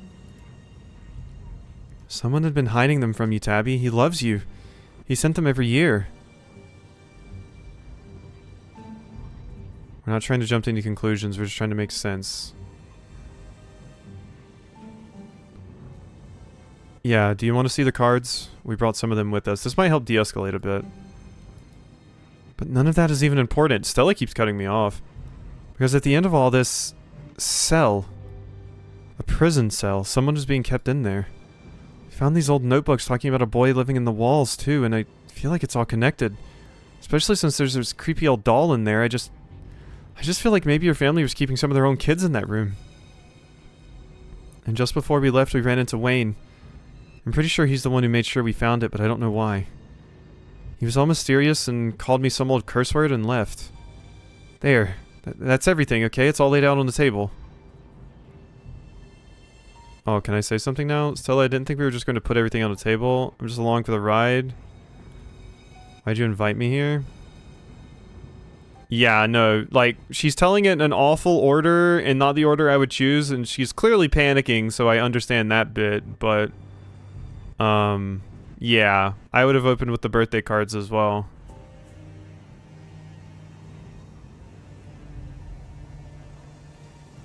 We brought all of this to you because we trust you, Tabitha. Stella's your friend and I'm your family. Please, Tabby, just open up. When Stella finishes, your cousin gathers herself and looks at you with a steel gaze. I'm just waiting for her just to grab the shotgun and shoot us both. You put her up to this. I know you did. Stella's been a nuisance for years, always pestering me and trying to visit me at work, but even she knows never to cross this line, breaking into my house. You're not that good at this, Quasi. It's exactly what you're trying to do, to turn my only friend against me, to back me into a corner. Isn't that right? Maybe come on, that's what's not going on at all. I want to hear it from Quasi. There must be a way to put an end to all this. You don't have to follow in your family's footsteps. I think you're changing the subject. What do you have to say? Turn Stella against you? What are you going to do? I don't care about you and Stella. I care about getting to the bottom of things. We're not throwing accusations. I know you didn't see your dad's birthday card, so why would I think you've seen anything else? Well, not the one who came in here saying we need to talk, so you can't blame me for freaking out. It's been a long week. I feel like some people might have gotten a little bit aggressive with Tabitha there, but yeah, I didn't want to. Tabby, do you want to see the cards? Stella doesn't wait for her to say yes. She slides them across the table and Tabitha stares down at them, hesitant. No, I don't need to look at these. Pearl kept them from me for a reason. She knew what kind of man he was, so he sent me cards. So what? It's not like he came to visit. He left, and he never came back. That speaks louder than any stupid little sentimental messages he wrote in some kitschy birthday card. No secret why these were hidden. Pearl knew better than to let me hope he'd be anything more than this. You don't have to think that. What if there was more to it? Something else Pearl didn't tell you? How will you know if you closed yourself off? Sound of an approaching police siren interrupts the argument before any further points can be made. Tabby, you didn't. But when? How? Pearl had a switch installed on the desk ages ago. Direct line to the police. Mediating party sounds like a good idea right about now, don't you think? Oh my god, Tabitha, I trusted you! But I'm here, I can mediate, I'm good at that. How's this, Tabby? I know you're not to blame for anything we found in the estate. Clearly your family has a long legacy of keeping secrets, and I know you feel like we violated your trust by going into the closed-off wing and looking for clues, but look on the bright side. Now we can all try to get on the same page. Doesn't that sound good? Aren't you lonely keeping all these secrets? I need to take a sip of water. Woof.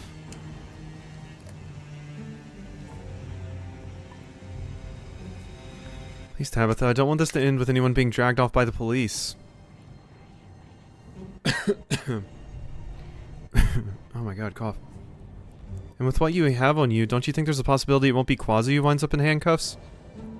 I mean, this is a small town, and you're the big family that's owned the town for a very long time. The cops could very well just be in Tabitha's pocket. Oh, you have any evidence of these supposed crimes?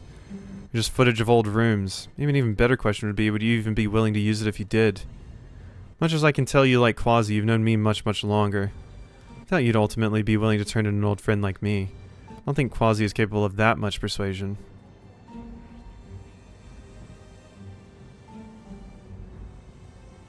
Really goes to show how much you actually care about Stella. You don't call the cops on someone you care about. Tabitha, I came to be here for you because I know what it's like to be alone when your mom dies, and this is how you repay me? You're bluffing. I'm going to tell them everything, then we'll see what they say about your innocence. You're really going to do this, aren't you? You're really going to have me arrested, your own cousin. I don't think that's going to work on Tabitha. I don't think Tabitha cares about familial connections.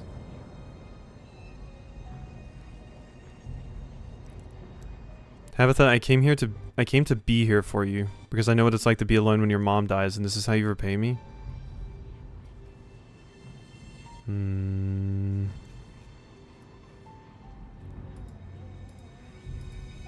Why don't you try that emotional manipulation bullshit on me? You think I don't know a freeloader when I see one? Came here for you. Oh yeah, not the free lunch? I doubt it. Your free lunch fucking sucked! Tabby, you can't just act like everyone who's helping you is some master manipulator. Stella, quiet. Tabitha sighs as certainty settling over her. I do wish I could be honest, you know, or really I wish honesty would do anything. It's not going to keep the mines running, it's not going to fix the things that are actually broken around here. Because that's what the Scarlets do, at the end of the day. Keep the machinery oiled, we make sure its components are replaced when they break. It's a legacy I have to maintain, as cruel and unglamorous as it might seem to anyone else. I'll keep shouldering that burden alone for as long as I have to. It's what I was born for. You too, Quasi, though you've been neglecting it for a long, long time. Okay, Tabby, you're starting to scare me. Knock at the office door. Miss Scarlet, permission to enter? You were called, weren't you? Come on in. Door swings open and Deputy Franklin, the sternest member of the Scarlet Hollows police force, walks in. Shit. Wow, look at this asshat. Well, isn't this a pleasant coincidence? I've been looking for you all morning, city slicker. In a lot of trouble, kid. Too much trouble to keep you wandering around causing mayhem. Oh, so you're planning to take my cousin in, so you're planning to take my cousin in then? As a matter of fact, I was. Yes, Miss Scarlet. There have been all these problems around town lately, and... Need the explanation. Go ahead, be my guest. I want an explanation. What could you possibly be arresting Quasi for? Stella, don't interfere. You and I can talk after Quasi joins the deputy. Talk? Without them? Really? You're handing your last living relative over? No objections? You don't have me fired for abuse of power or anything? No. I think some time under lock and key will do my cousin some good. Now, if you could take care of this outside, Miss Richmond and I would appreciate it. Stella, back me up here. If you're arresting me, you should arrest Stella. We did everything together. The whole town is doomed. You can't arrest me. Tabitha's the one you should be arresting her. She has a whole torture dungeon in her house.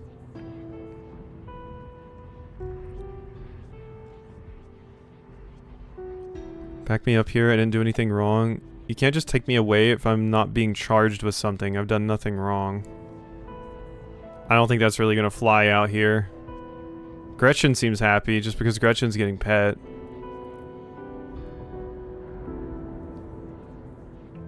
I guess I pushed Tabitha too far. Like, maybe I'm on a path, like, despite me being, like, generally, I felt nice to Tabitha. You know, doesn't seem like it really helped. Can't just take me away if I'm being charged with something. If I'm not being charged with something, I've done nothing wrong.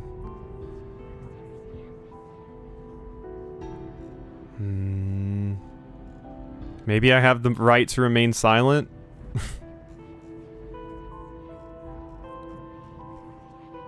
Whatever. Remain silent. I don't think I'm talking my way out of it. You say nothing. Make this hard for me, kid.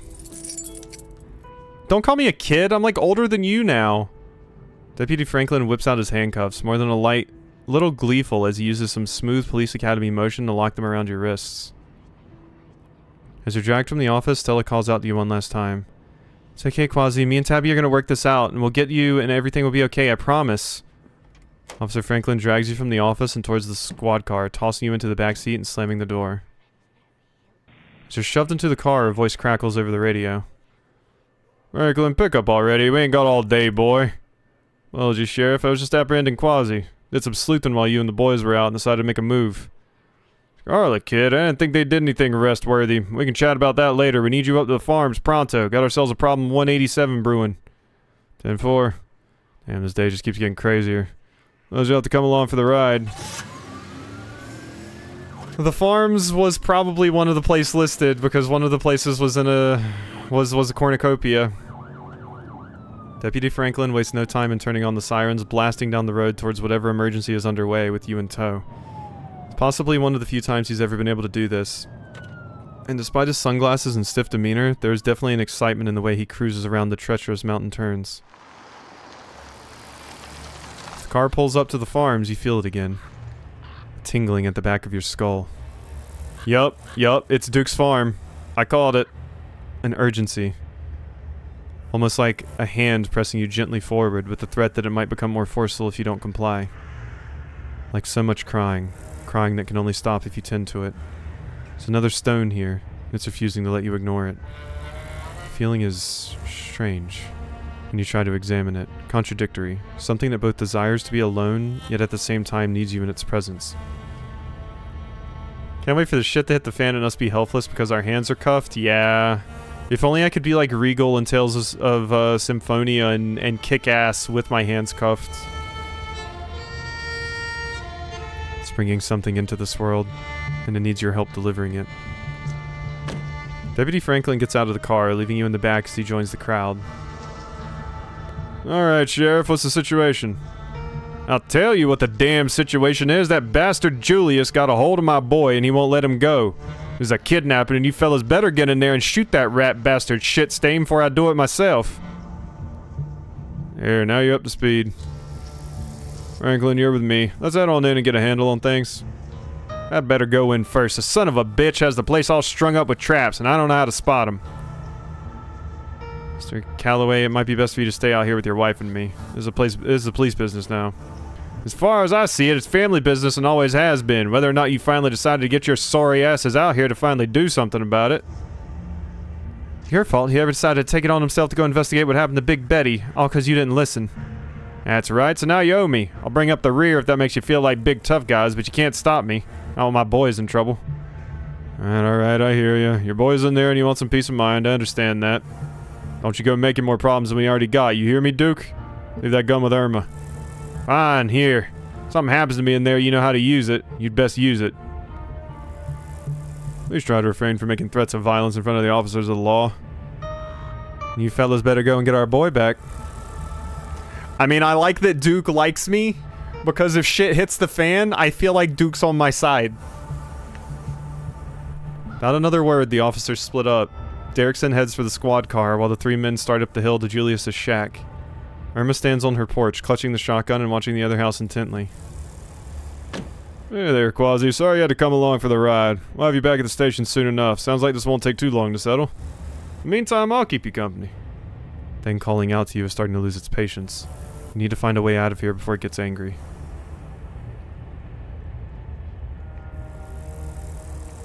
As you're arresting me, could you also arrest the guy who's been stalking me since he's doing a real crime?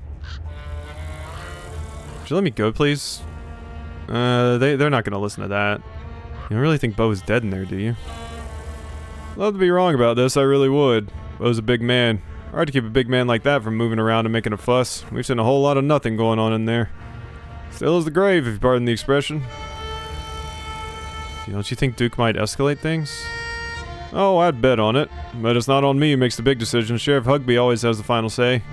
I suppose Duke made a good point about those traps. He does know them better than any of us. Maybe he winds up being more useful than not. At the very least, he won't be pissed at us when things don't go the way he wants. Could you let me go, please? I haven't done anything wrong. Oh, I'm sure you haven't, but that's why we're going to bring you in to answer a few questions, so we can prove as much. And if we see you really aren't a threat to the town, then we'll let you go, and that'll be that.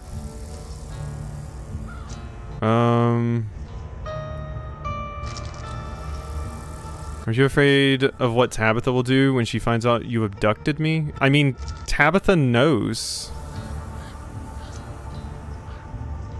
What about innocent until proven guilty? That's how it goes. I'm joking, but of course there's no way to know if you're innocent unless we ask you questions like you're guilty. Just basic police work.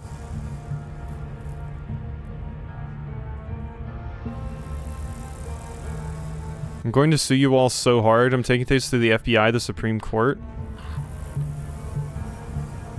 I don't think I want to mention, because they're just gonna think I'm like crazy if I say that.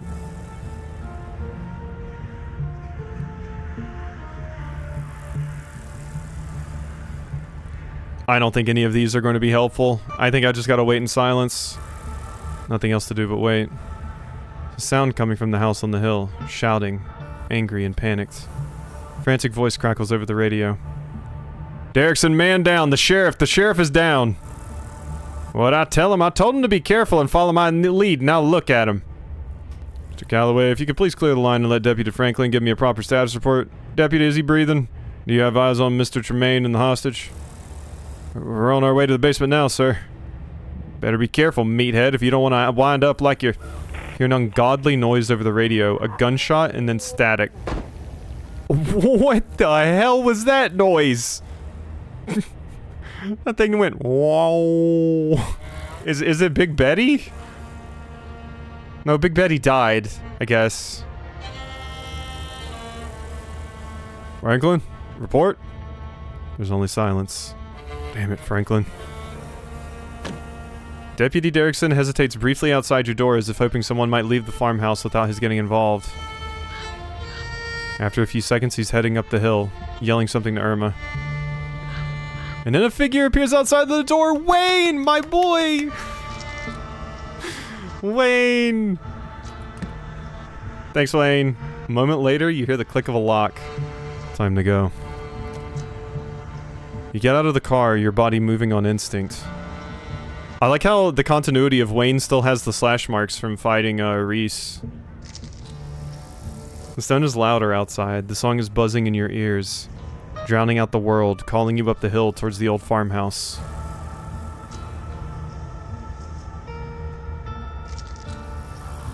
Will you come with me? You come with? That's all you're able to sputter out. The buzzing drowns out your words. You can almost feel it pulling, your feet aching to move. Wayne reaches out, touching your hand. His fingers are stiff and hot with infection. Sorry, Quasi, it's more dangerous for me than it is for you. I can't. Really would have preferred it if we could all do this together. The witch started it early. Should have known she would. Handcuffs fall away from your wrists. You weren't paying attention to what he did to make that happen, but it doesn't matter. You have somewhere to be. She's at her most vulnerable now, and she won't be expecting you. So go on, I'll be watching. Nothing bad's gonna happen to you. Gives you a hard shove forward, and then he's gone. But you're interrupted by yet another car pulling up. Irma, Quasi, I got paged by the sheriff. What the hell is going on here? Where are all the cops? Talking is just noise. Their words don't matter. There's a humming in your head, almost like a voice, one you can just barely make out. But you know it will be clearer the closer you get to the stone. I mean, I like that she's here to help, and Irma has a gun. You start wandering up towards the farmhouse at the top of the hill. Oh, come on, where do you think you're going? As you continue forward, you barely even notice your hand slipping over the doorknob. Now you're inside. I don't like this. Oh, God. Yeah, you got fucked up by that trap. Sheriff Hugby dangles in the middle of the room. An axe attached to some strange mechanism in the ceiling is embedded in his face, holding up his corpse as an imitation of life. Yeesh! And what is this? These are like roots? And what the hell is this? God, this is getting very look outside-y right now. And you've been eating MREs? Jesus. Don't move, Doc. This place is a damn death trap. Past the body, you can see a giant pumpkin through the door to the garage cracked open. Oh my God, it's Big Betty! Guts strewn across the floor, seeds dotted across the hardwood like a trail of breadcrumbs leading to the basement stairs. The hell is going on here? Damn it, Derrickson, we don't need all these bodies to look out for. Franklin already nearly got himself shot. Oh, come on. If you could refrain from any further interference in police activities. Without my interference, you might have 2 dead officers to deal with. Now, if you'll excuse me... Franklin, how's Bo? You got eyes on him? Officer's voice calls up from behind the wall of roots blocking the basement door. Yeah, he's breathing. We're trying to help. Avery? Is that the diner kid? I should have known. You and Julius have been conspiring, haven't you? What'd you do to my boy? Oh my God, Avery's here? Everybody shut up. Damn it, there's no signal in here. I'm gonna step outside. No one else had better die while I'm gone. Doctor pulls at the door, but a weave of fibrous tentacles hold it shut. Ah, shit. Seemed that the same forces that let all of you in refused to let anyone leave. Are we stuck here? The hell are we supposed to do now? But you already know what to do. Approach the basement. You're vaguely aware that Officer Derrickson is trying to stop you. but he's too nervous to take a step. You reach the basement door and start to claw at the weird, fleshy vines blocking your way. They're strong, but they relent under your touch, welcoming you down below. Who the hell? What the f... And then it cut to Enoch? So you tried to undermine me, witch. Should have known you'd try to find a way around the rules. Trapped the town. This isn't what any of us wanted. You should nullify the deal before this gets any worse. It's just unhappy. I didn't think something like that would be so opinionated. But I have a plan to placate it. If it wants a less broken body, it can have one. And we'll see if it still feels cheated enough to hold a grudge. Oh. It's not too late, Enoch. You can let Eddie have the baby and your family can go back to normal, happy and unburdened. I'll clean everything up. It can be like nothing ever happened. I'll even leave town. Manipulative hag. It's what you wanted all along, wasn't it? This whole ordeal was just an opportunity for you to have access to it. Well, I know better than to hand an ounce of power over to you, Verena. Our partnership has come to an end, witch. We'll be continuing on with my business, and you should be grateful that I let you continue on with yours. One of these days, Enoch, someone will be strong enough to do what needs doing. I can wait. I can wait a long, long time. Hey. You're not dead, are you?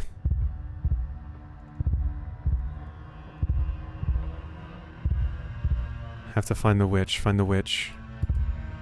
Witch? Sybil? Oh my god, wait. Holy shit, yeah. I told you there was something weird about Sybil. She knows all of this shit. And she's old, so it slightly makes sense. You have business with her too. Guess I should have known I probably wasn't the only one whose life she decided to fuck with. All that ends now. I'm in charge here and I'll get what I was promised. I knew I was suspicious of her ass. I knew it. I called this, whenever we did the tea reading, whatever that episode was, I was like, I'm kind of suspicious of Sybil. She knows too much. She just comes off as sweet old lady. I mean, it seems like she kind of got screwed by, Enoch anyway, so it's not, like, totally her fault, but... she's complicit in this. All that ends now, I'm in charge here and I'll get what I was promised. Hey man, calm down, it's all good.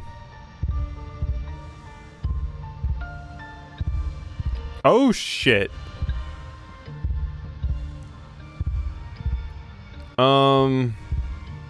She was the one who broke us out of that trial? Yeah.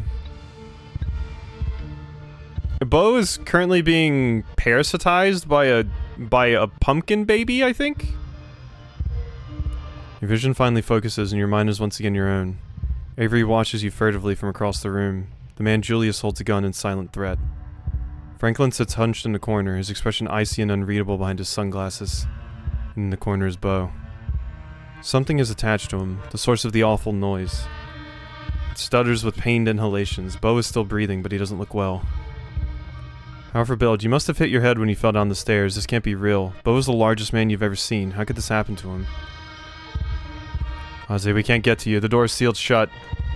What else is in here? More MREs, water tank. Oh god, Beau's arm looks fucked too. Yeah, it's definitely like siphoning Beau's, like, everything. Even as she yells to you, her voice is faint, barely audible behind the now thickened roots and vines that block your escape. How's Beau? How's my boy? Bring Quasi up to speed, Julius. They look a little shell-shocked. Also, this thing moved? Where do I fucking begin? Alright. Now the witch. Caught her doing some shit she shouldn't have been doing, and she offered me a deal if I kept it to myself. I always wanted to raise a boy of my own. God never saw fit to give me the chance. She gave me the means to right that injustice. Oh, God. Only it obviously didn't go quite the way it was supposed to. Calloway's interfered, just like always. Made it so I had to hatch him earlier than he was ready. And he came out hungry. Too hungry for me to handle. Kept trying to get at me and I had to hole up down here. Been stuck since fucking Wednesday night. Damn roots won't let me leave and it clogged up the drain, so I haven't been able to call that witch and get her to make things right. I'm a man of preparedness. Figured I could wait it out till Beau here decided to trespass. Guess he lost a tussle with my boy, and the two of them wound up down here with me. That about sums it up. Guess in the end, it's only fair, a son for a son. And birth ain't ever pretty, is it? It's not like doing it the old-fashioned way, is all sunshine and roses. So he winds up looking more like a person when he's done cooking. I don't give a shit about your story, Tremaine. None of that is a reason to shoot a cop. I didn't even hit you, you fucking pussy. It was self-defense, castle doctrine. What the hell are you talking about down there? What are you doing with my bow? This is going to be shocked when he learns adoption was an option. These sorts of people never want to go for adoption. They're always like, no, it's not good unless it came from me or some shit, but this isn't coming from you. They always want to raise them from an infant. Calm down, Calloway. We got the situation under control. Just let us talk it through.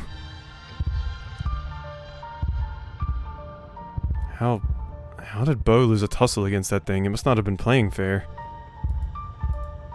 Can't say. Not sure what happened up there. I'd argue God wasn't being fair when he handed that boy the shoulders of a pro football player when his daddy's about the size of a teacup poodle.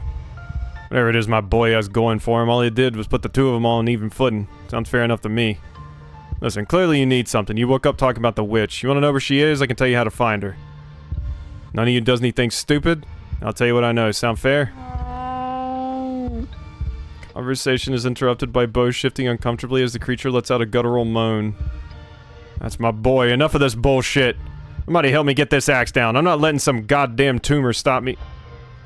You sure, Duke? What if it triggers another trap or... Sound of something being torn free from wood, then hacking at the vine-like tendrils blocking the doorway. No progress seems to be made. For every piece severed, another grows. You wanna bring the damn house down, Duke? A string of desperate curses from upstairs, but the axe doesn't stop swinging. Bo squirms with discomfort. The baby seems to be digging deeper.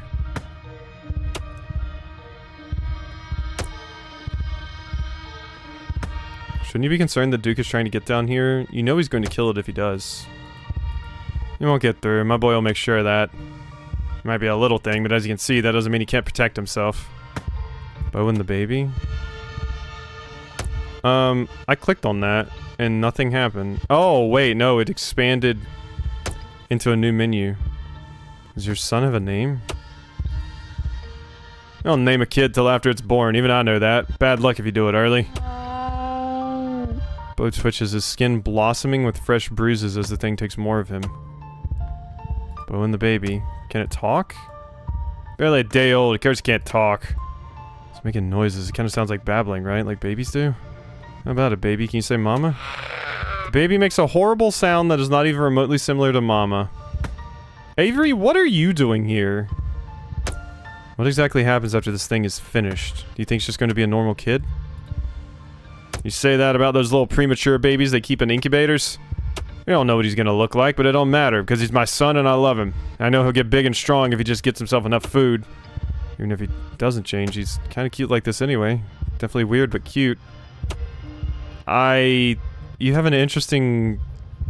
You have a very, very interesting, like, idea of cute, Avery. How do you know it'll stop with Bo? Sounds like it was hunting before it found him. What happens when it gets hungry again? I don't appreciate you trying to pick all this apart. Just sit there and stay quiet and we won't have trouble, got it? Won't have time to go after you, Julius. You'll be in handcuffs as soon as I get the chance. That's the man who's not currently holding a gun. I'm the authority now. Best you act like it. Brilliant idea. We let Reese and this boy have fun together. Yeah, they can go hang out. Thing under Bo's skins... the things under Bo's skin shift, writhing in an imitation of clenching muscle. Oh god. Oh my god. You're just going to be like a tyrant soon. I think you're just absorbing Bo at this point. Is there anything we could... Is there really no way we could separate him from Bo? Maybe if we offered him something better? Bo, can you hear me? Are you alive? Where's my daddy? Here, Bo, and your mom is just outside. Gonna be fine. Bo's the officer gonna get you out of there and everything's gonna be fine. I don't think it likes when he talks. Those things under his skin start moving. Looks painful. Everybody should stop asking him questions. Let him die easily.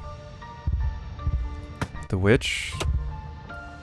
What were the terms of the deal you made with the witch? Did the witch tell you how to take care of this thing once it's done? You said you know how to get in contact with the witch. What exactly did you catch her doing that made her make a deal with you? What exactly did you catch her doing? Okay, I'm just a man of my word. She told me I'd get what I wanted, and I told her she would get my silence. I'll stand by that. That being said, perhaps it had something to do with that husband of hers and whatever it was he was sick with. Husband? She's married? She's so young. Young? That old crone. Must be talking about different people, kid. It ain't like she's married now anyway. You've been dead for some time on account of the illness. Bo seems in a bad way. His eyes are glazed, his jaw slack, except where the roots of the childlike thing are holding it in place. His body can't take much more, so I'm running out of opportunity to ask.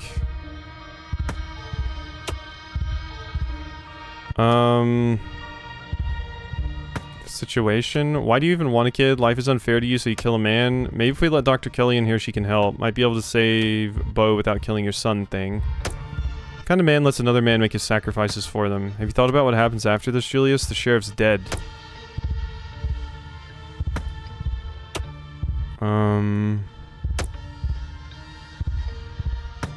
God. The witch.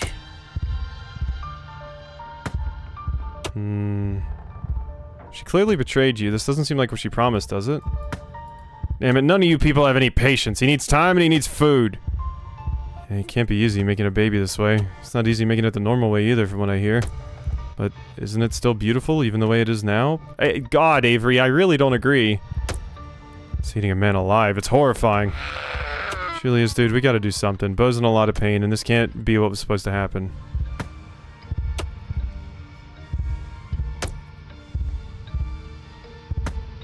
Enough talking. Someone has to destroy this thing. It might as well be you. I think if I do that, I'm going to get shot. Like, I don't think that's gonna go well for me. And quite frankly, I think Bo's already too far gone at this point. Like, I don't know. Like, look at you. I think even if I do kill the thing, Bo's still done.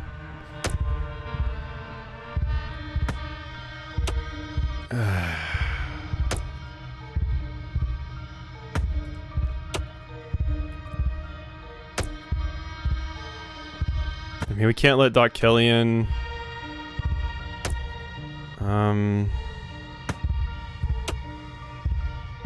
Maybe if we let Dr. Kelly in here, she can help. We might save Bo without killing your son thing. I don't know if Julius is the one you have to convince. Baby is pretty freaked out right now. It's getting worse since everybody started coming in. It's trying to protect itself. That's right, my boy's got excellent instincts for self-preservation. As long as Duke is up there attacking all these little bits of him, nobody's getting in or out. If you think about it, he's doing nothing but killing his own kid faster. Damn it, Julius, you smug piece of shit! Sound of the falling axe hastens their pace. In the end, you don't do anything other than talk while the creature finishes its work. This isn't the time or place for you to make a choice. Even if that wasn't the case, it's too late make any other choice now other than continued inaction. Yeah, I mean, I was kind of just talking. Like, maybe if I had just tried to murder it immediately, I could have saved Bo. I am thinking we should have just tried to kill it now, though, because it's going to just grow and become a problem. But once again, Julius will just shoot the shit out of me if I try to do anything about it. I think.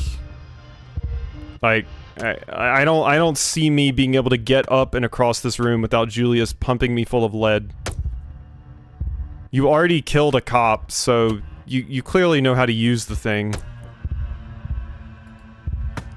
You watch as the thing slowly solidifies, its breath's more confident as Bo's grows shallow. Can't just let this happen. The officer dives forward, reaching for his gun. Don't you try it. Julius, come on, man. Put the gun down. You got what you wanted, alright? Julius seems to listen, though he also makes sure to kick Franklin's gun into the far corner of the room.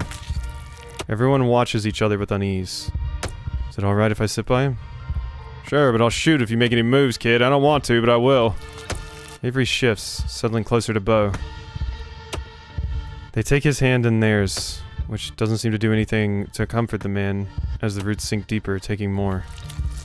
Sorry, Bo. It'll be over soon, okay? Not alone. Nobody should die alone. I can't die. Mama would be so sad. Oh, God. But he does. The thing finally pulls away what's left of Bo, and in place of the dead man's breathing, its ungodly cries fill the room. Shh, it's alright, boy. Creature's connection to its womb has been severed, and the house groans unnaturally, straining under the weight of the meat that infiltrated its walls. Pulsate in the corner of the room, finally unclogged, bursts to life, and water pulls out onto the dirt floor. And the vines blocking the door go slack. You want to contact the witch? Well, here she comes. Water's how I do it. Spring water. It's like her, internet. I was wondering why you were talking, like, saying you needed to get access to the drain. But Julius is interrupted by a figure stepping onto the basement stairs. Oh, God, Bo, that can't be him. That can't be him. Stay away, Duke. Nobody else needs to die today. They sure as hell do. He's on Julius in seconds, axe rising and falling in a bloody mess. Holy shit, maybe I should have just tried to kill the kid. Not only did you let Duke walk down the stairs, you let him just run up to you with an axe and murder the shit out of you without getting a shot off? Holy fuck. Apparently I was underestimating my ability, or Duke is just busted.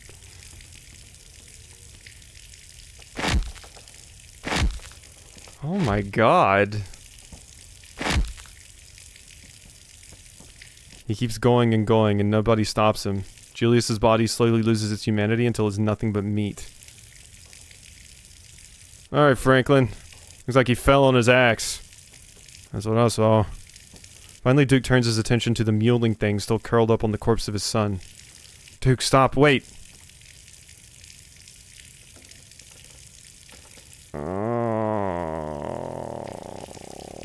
Yeah, I mean, what the fuck is like...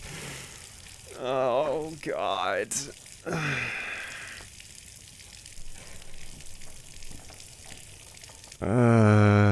Duke, that's all that's left of Bo. Don't kill it, let his sacrifice mean something. How would you possibly feel good about letting some kind of crazy horror that sucked the life from your child live? It's just a baby, it didn't know what it was doing. I don't know if that's the case either. We don't know what the hell this thing is. Avery, what are you doing? That thing is a monster, it shouldn't be alive. What the fuck? What the fuck? Don't interfere. I feel like I've royally fucked this up. I mean, I didn't die, but...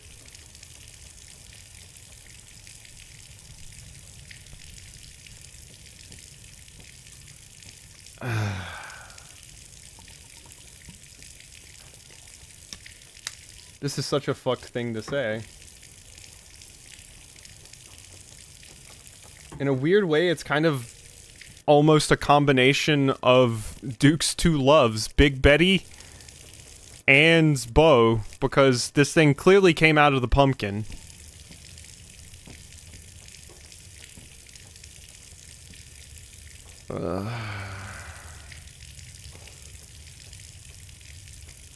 Duke, that's all that's left of Bo. Don't kill it. Let his sacrifice mean something.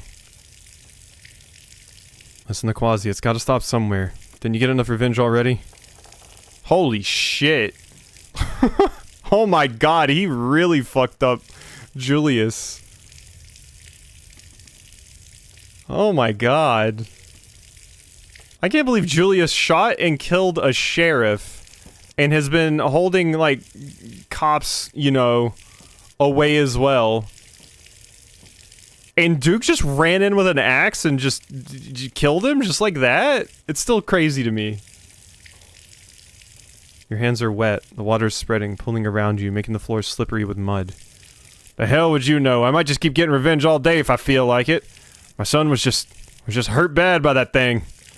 I'll be doing the world a favor by taking out something that does that to live. Water is suddenly much higher, rises up past your ankles.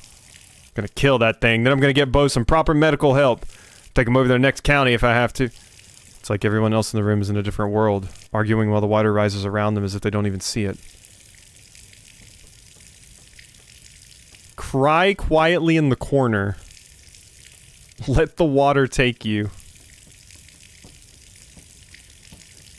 I think they can't see it or they would be reacting.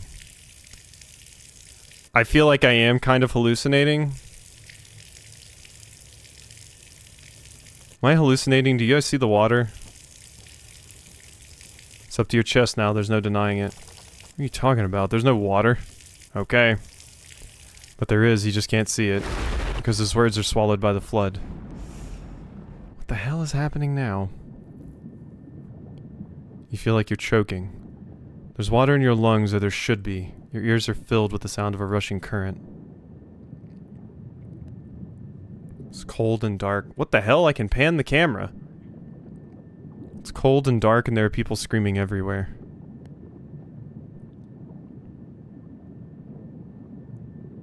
There are bodies in the water with you. They're all dead. 1,000 corpses, 1,000 homes, all torn to pieces. But the flood recedes. It hasn't happened yet. You're the mother of a daughter. What in the hell? Also, my cursor turned to an eyeball? Instead of my weird little skeleton hand? You are the mother of a daughter, and your daughter has told you about her terrible dream. It's going to kill everyone. You're not the one who had the vision, not yet. It has only been described to you by the daughter you've been teaching, and your mother taught you. You're the only one who can stop it, Mother, but you won't be strong enough. Her words are heavy.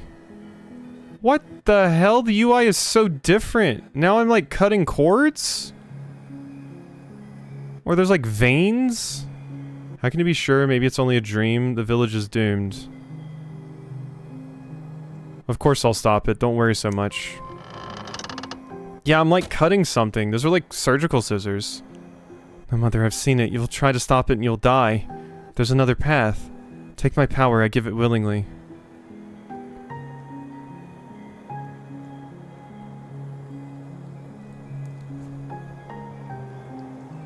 I want you to be your own person. I can't do this to you. I can't lose you. You will lose me in any path but this.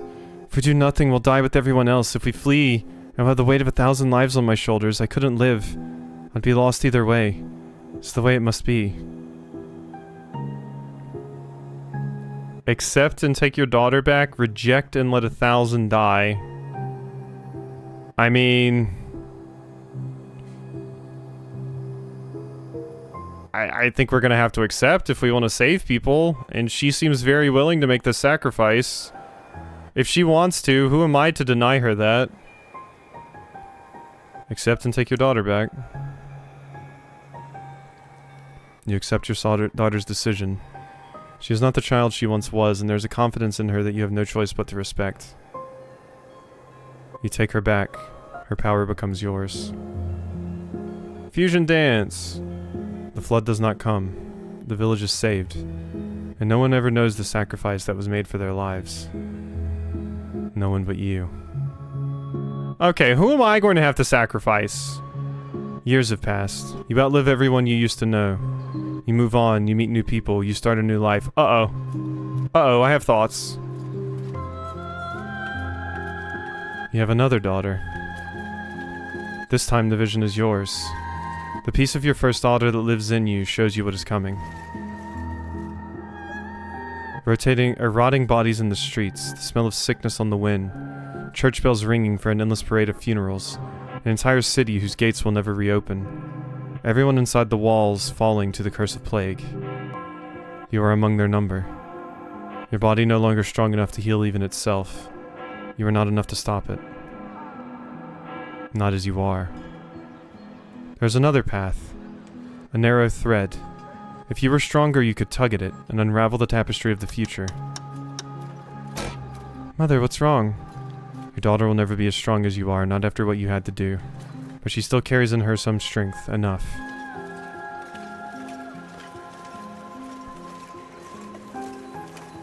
Okay. Yeah, I have thoughts.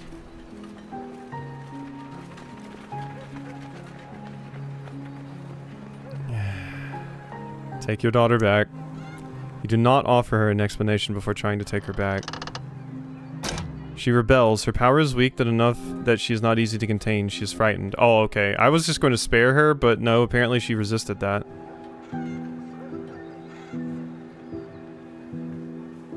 Explain it to her as it was explained to you.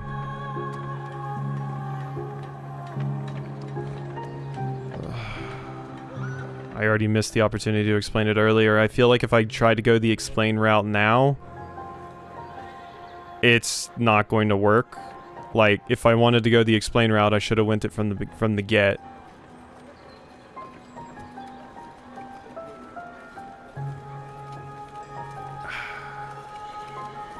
Like, being wishy-washy never works out. I hear people in armor walking by. The entire city rests on this decision. Stop her from leaving. Do not let your daughter run from you. No plague comes. The city never knows that it would have been a ruin. Yeah, I feel like if I had tried to explain at that point, I might have screwed up. There's an unhappiness in you. She didn't understand, and what you took of her is angry, confused, restless. You'll have to carry that with you, as part of the burden of what you are. When no one knows the depth of what you have done, over the years you have not escaped notice. You find yourself in a capital, in a place whose name has changed too many times to count. A war is brewing. The eyes of those who hold fate in their hands are on you, their lips asking which threads to pull and which to cut. Yeah, we're definitely moving through the ages here. My hypothesis was like, is this Sybil? And Sybil has just progressed through time as this witch that's existed since like before the Middle Ages and has just been constantly absorbing her own children and daughters to get to this point. And that would make a hell of a lot of sense because as we saw, Kanika was missing, and if Sybil had to once again absorb another daughter, then Kanika would be the one.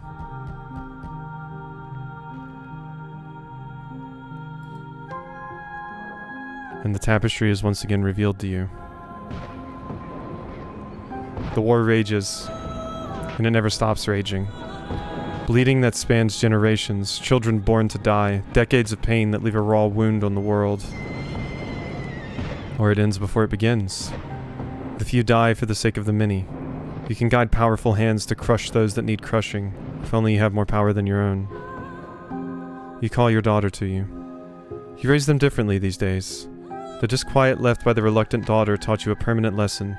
They don't need convincing anymore. They are ready to return to you whenever you need them.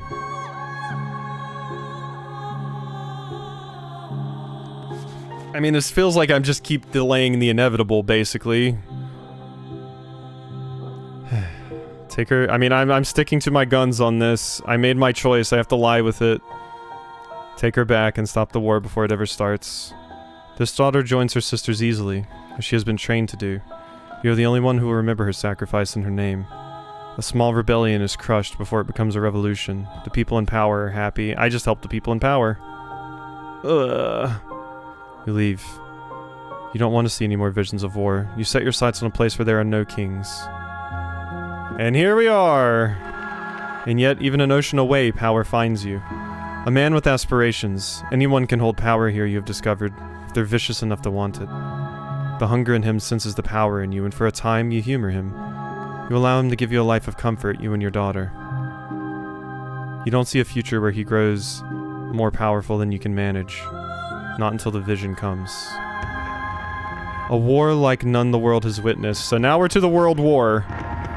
A fledgling nation devoured in the nest. A man who sits on the throne where none was meant to be. The world under his cruel fist bowing into its crushing weight. The very ocean stained red by his influence. He is already on his way. You realize too late. You've been too close to him to see it. Your choices have already narrowed. The war is coming whether you strike now or not. The loose thread sticking out from a mass of blood with you too weak to grasp it. But you have a daughter. You always have a daughter until you don't. Take her back and erase the man before his name can mean anything.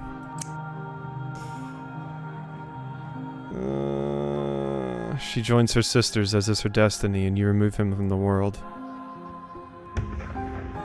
The hole where he was is filled by lesser men, none of whom remember whose shoes they're stepping into, and none of whom can hope to command the way he would have. Blood is spilled, less blood, but you still feel every drop. This is kind of like, yeah, I can't fix the problems that are happening with the world. I just keep delaying the inevitable by sacrificing my own children. Hide yourself away. You and your daughter. The visions still find you, but here they are small, the decision's simple. You make them all the same, helping where you can. A storm halted, a conflict settled. Until one day when you were shown a dark pit. Splintering wood, debris trapping everyone inside. Bodies burning as the very rock catches fire. Children screaming as their flesh bubbles, then silence as lungs filled with smoke. You know the choice that lies in front of you. So this is trying to get me to stop the tragedy that is about to happen at the Scarlet Mine.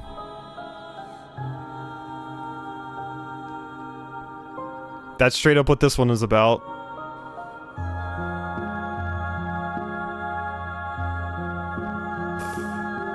I mean, like I said, I'm sticking to my guns. Take her back. She joins her sisters, as so many have before her. The disaster is averted, lives are saved, and you have another daughter. But that's not what happened. Not this time! Okay, this time it says no. You take your daughter's hand and you look into her eyes. They're green like yours. You don't want to do it this time. You stare out over the hills together as a plume of smoke rises into the air, but you can't hear the screams from here. You assume you'll die one day like anyone else. After all, you're long past due. Maybe you'll be lucky enough to know your grandchildren before you go. Then the man comes, and with him a vision. He has already decided. He is bringing something here. Something ravenous that doesn't belong, but has been pressing at the edges of your world, trying to find a way in.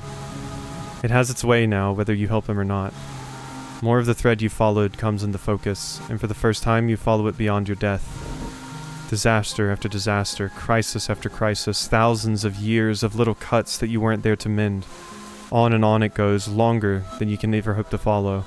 Its toll eternal and incalculable. But there is a new thread too. If you are patient enough, if you are strong enough when the moment finally comes, if you do everything right, you can devour this thing that sits outside the world. And it will give you so much power that you will never have to take back a daughter again. You could fix as many things as you'd care to fix. Floods. Plagues. The face is getting more and more clear. Wars. Kings. You look into her green eyes, so much like yours. Take her back and summon the entity into the world. So yeah, basically I've been putting off all of these atrocities, but it was just building and building and building into an even crazier atrocity because we're letting some kind of cosmic horror into our world. And I think the person that came to me talking was... what's his face? The Enoch.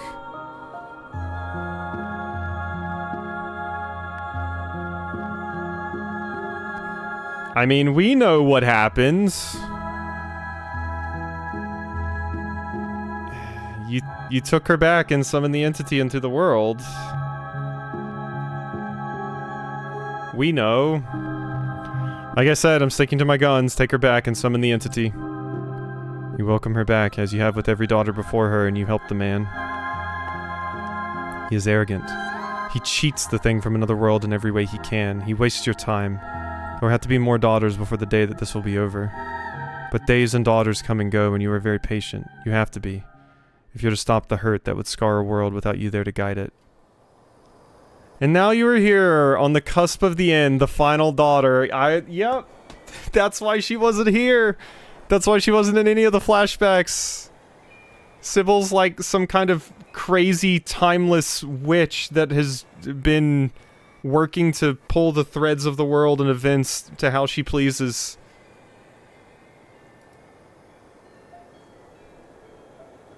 Quasi? What are you doing here? Are you real? No, it doesn't matter. I don't care if you're a dream or not. I've already made my decision anyway. Don't bother trying to talk me out of it. I finally have a real purpose, and now that I know that purpose, what that purpose has always been, I can't go back, or it would hang over me for the rest of my stupid small life. I forgot you. That is so cool that the flashback worked this in. That is so cool. Like, if you watch the recap, she just wasn't there, and we were like, why is that happening? And now we know. I forgot you. I can't believe it. All day, it's like you just didn't exist. It's okay. It's part of all this. Soon enough, you can go back to forgetting, and it'll be like, all this never happened. You won't even know to be upset about it. What decision? Did you not just go through that whole life story thing? Was that just me? Look, I'm going to do what I was born to do. I'm going to save lives, Quasi, more than most people could in a lifetime. What exactly is she trying to prevent? Do you even know? That thing that Enoch brought, whatever it is, breaking out and causing havoc. And all those disasters my mom would be able to stop if she takes its power for herself. I'm so much smaller than all of that, but in this moment I can be what stops it. I can be big enough. My life can be meaningful. Do you really feel like you have to sacrifice yourself for your life to have meaning? Working at a shitty little general store in a dying town? Yes, I would call that pretty meaningless. You know, I don't think I've ever seen you without glasses before. It's true. Huh? Of course. I should have known better than to think I could hide from you, Quasi. Wasn't trying to trick you, for what it's worth, though I'm sure that doesn't sound very truthful. Please try to trust this is all in your best interests. I'd hoped it would all be over before you could find me. I know it can be unpleasant to watch. I'd hoped to spare you, even if I knew in my heart that all the worthwhile roads for you to walk would bring you here right before I could finish my work. But you know this has to be done. To save you, to save Tabitha, to save everyone in town. Haven't they all been stuck long enough? I mean, I also don't like the idea of giving you the power of some sort of cosmic horror and also giving one person that much power to continue just, like, controlling things like this throughout history. Kanika can't save them on her own, but I can. I wish this wasn't how it had to be, but it's the only way your story gets a happy ending. There is no illusion masking her words, no trickery. She is speaking her truth. Perhaps there remains a narrow path for you to walk. Speak the name that was carved into the cell wall. Oh my god, the cell wall that was in there. Because I have mystical, I may be able to walk the fine line here. Speak the name that was carved into the cell wall. Of course. The scratching on the walls, that's what it was there for. Ozzy, no, you don't know what you're...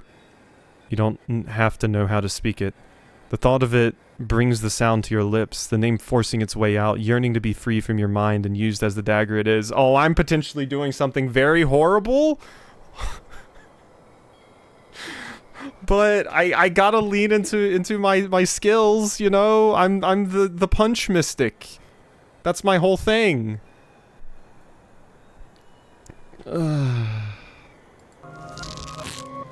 Oh, shit. The dagger tears into her. That was a crazy piece of art, by the way. I wish I could have seen it a little bit longer. Everything that is not her pours out of the delicate tapestry of her existence. The parts she arranged so neatly scattering, their voices filling the dream around you, confusion as her careful order is upended. A single dangling thread comes into focus. Quasi, wait. You can't see how this will benefit you because you don't understand the danger you're in. Your enemies have made sure you can't, not until it's too late. I'm the only one who wants to see you walk free, but I understand why you wouldn't trust me. Of course I do. Had to weave my own little lies as part of this ridiculous game. Please know I'm not lying now. And even if you don't believe a word I've said about your own safety, I'll give you something else too. Something you need. It's not fair, what Charlie did to you.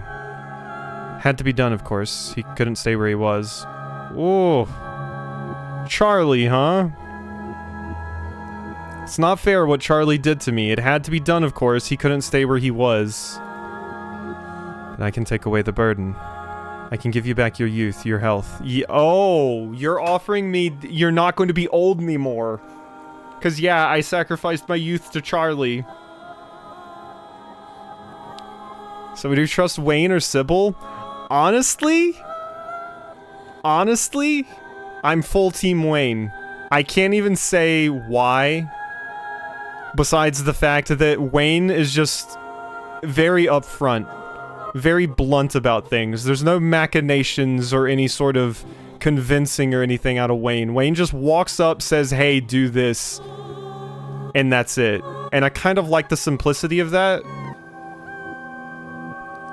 So, I'm still thoroughly Team Wayne, I think. I also find it interesting siding with Wayne. Like, I like my route that I found here. It is an interesting route. I can take away the burden. I can give you back your youth, your health.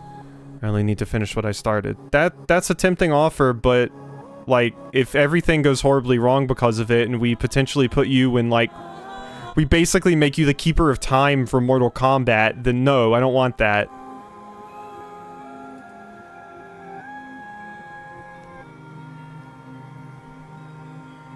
If you want me to trust you, then give me what you're promising now. Show me you can. Okay, explore usually means it's not going to progress things. I'm hoping me saying explore doesn't, like, waste time or something, and then she, like, breaks free of this. Like, me asking questions. Usually explore is safe. This is not making a decision for me. There's times when you run out of time, like when I was exploring when Bo was being eaten alive. But I believe. I believe. If you want me to trust you, then give me what you're promising now. Show me you can. I can't. Requires a strength I don't currently possess. If you want what I've offered you, you'll just have to trust me. Doing this for everyone, remember that. Nah. The fact that they're even offering me that in the first place makes me think Sybil's offer is not a good one. I'm pulling the thread. Let's be chaotic. Let's go. Full-on chaos playthrough. You ignore her offer. You grab the thread and pull. The delicate tapestry is unwoven. The witch's careful work torn open. If only momentarily, as her daughter's hands are fully unbound enough to grab for their mother. This is so cool! Oh my god. This game is crazy.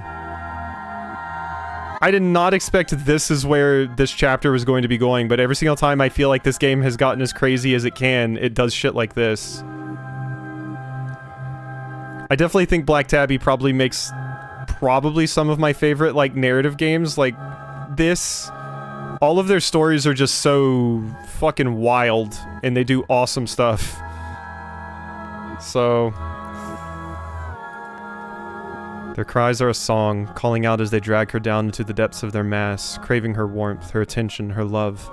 It has been so long since she held them. The tapestry weaves itself shut around her. The cries grow quiet, sated. The witch is gone. Kanika catches her breath in the space once occupied by her sisters. Now she stands alone. She isn't really alone, not anymore. She never will be. She wears the weave of all those generations of power. Someone has to. We just made Kanika. I mean, I still hold what I said. I don't think one person should have that much power, so I didn't really want to put that on Kanika either. But if someone's going to have it, I mean... what did you do to me? Was that really you earlier? Welcome to the Dead Moms Club? Was that really you earlier, or was that her talking through you? No, that was me. I said those things and I meant them. Really believed it. I still do. She wasn't using her power right. I know you will. I took her out of the picture. She was a problem and now she's gone. I saved you. Let her figure it out. I think I gave you her power. But I don't know how to use it. She never taught me anything or told me anything. Magic wasn't supposed to be real. Will I have to do what she was going to do? How do I even know what that is? How do I save the town if I don't even know what's going wrong? If I don't know what's wrong with it? God, this is extra messed up, because if I had romanced Kanika and we had had a kid, Kanika would have devoured the kid if it was a daughter. God, this is so much pressure. I I never asked for this. I don't think I can handle it. I mean, that's fair. I didn't want anybody else to have it, but apparently someone always needs it? But you do know what's wrong with it. People are stuck here, so let's free them. You'll figure it out. I know you will. You don't know your own capabilities, but aren't you glad she's been taken out of the picture? You're free. I needed to deal with her. This is how I did that. As long as you don't become a problem too, this is a better outcome for everyone.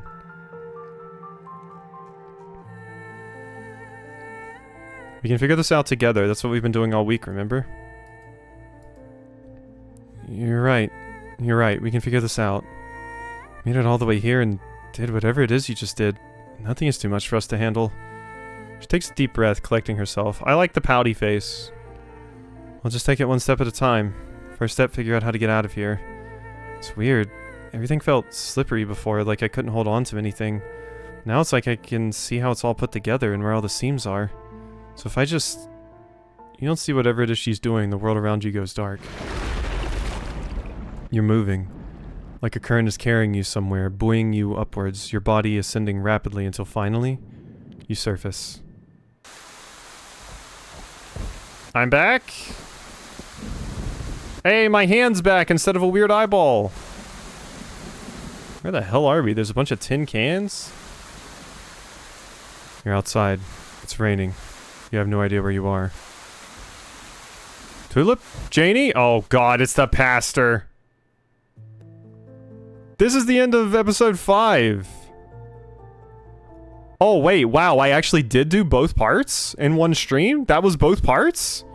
Where was the break point in that? I'm guessing it would have been when I got arrested? Huh. That was it. I thought I was like halfway through. Like I expected that to be the end of the first half. So I was about to be... I thought part 2 was releasing a bit later. No, part 2 released today. Part 2 released today. That's why I streamed it today. Because part 1 released before and then part 2 released today. There was only a week apart. Came out today, so, and this is weird. Only one major content remains until the story reaches its conclusion. I mean, I didn't really know where else we would go from here. I think we're going to have to deal with the pastor and go to the church because that's the last place that we have to go. I some reason had in my head that there was 8 chapters as well. I might be thinking of Deltarune. But we did it? I really expected this was going to be a 2-stream thing. So it's supposed to be the longest chapter? Like, maybe if people did things differently, it would have been? I guess? Like maybe for other people's playthroughs, it would have been different in some way. Like, maybe different things would have happened, but... Huh. Because, yeah, this definitely was not the longest one. Like, I feel like most of the streams I did of the chapters were like 2.5 to 3 hours.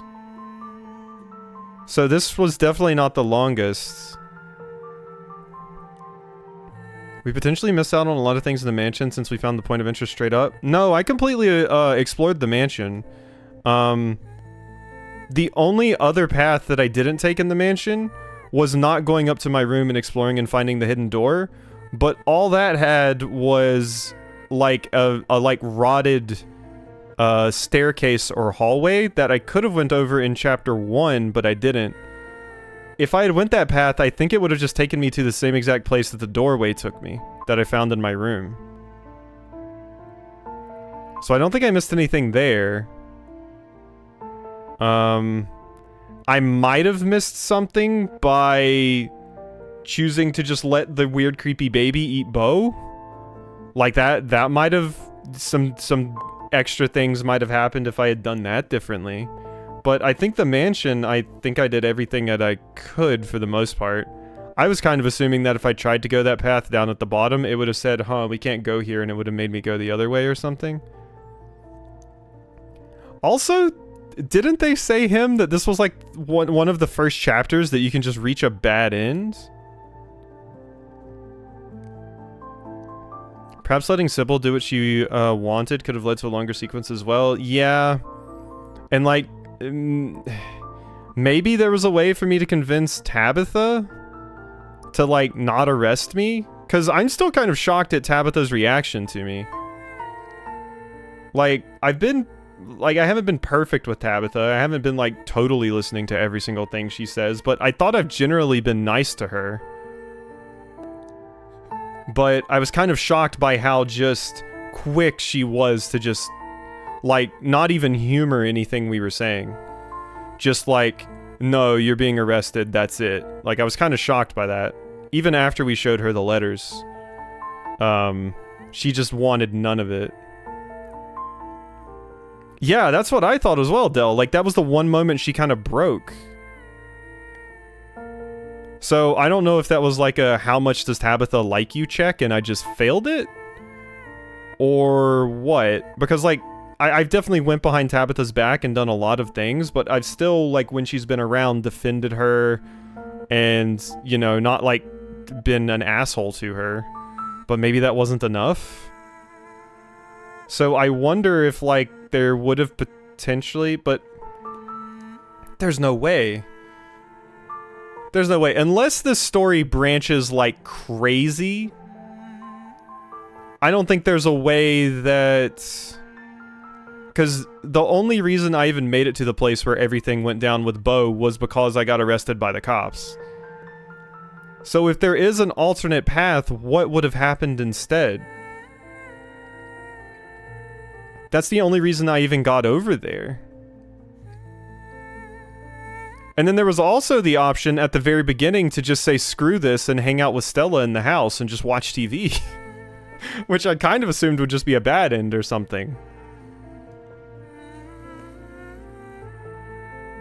Huh. Perhaps Wayne comes in again and sends you there? Maybe. Like, because Wayne definitely wanted me there. So I probably would have been led there somehow, either way. Like, maybe instead of getting arrested, Tabitha goes with you? And maybe some things can happen differently. Like, Tabitha seems pretty gung-ho with that shotgun, so maybe she would have just shot the weird pumpkin baby and that would have been it.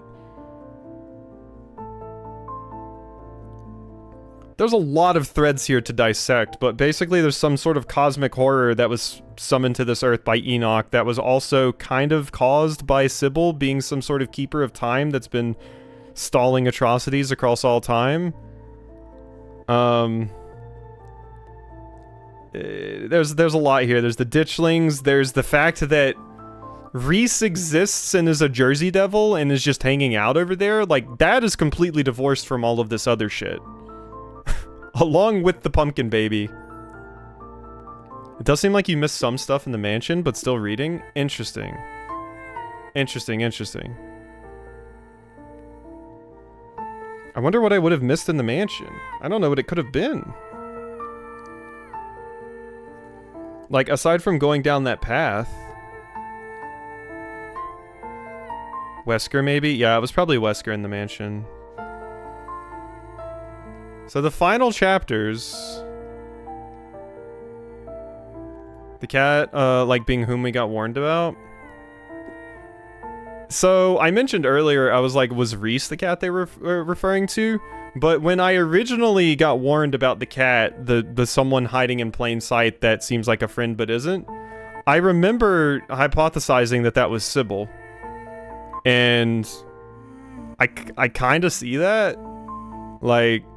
It would be interesting for her to give a reading that implicates her, but I remember when I saw it, I've been suspicious of Sybil for a while, so...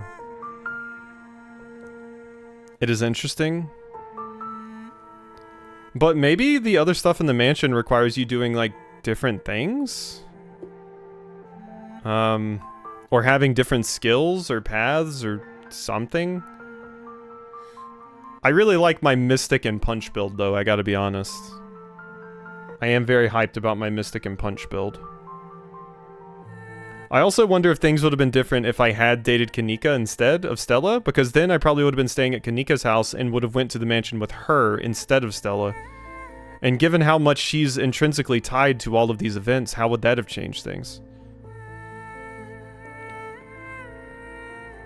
Worst case scenario, can always punch the outer entity. Yeah, it might kill me though, because I'm old.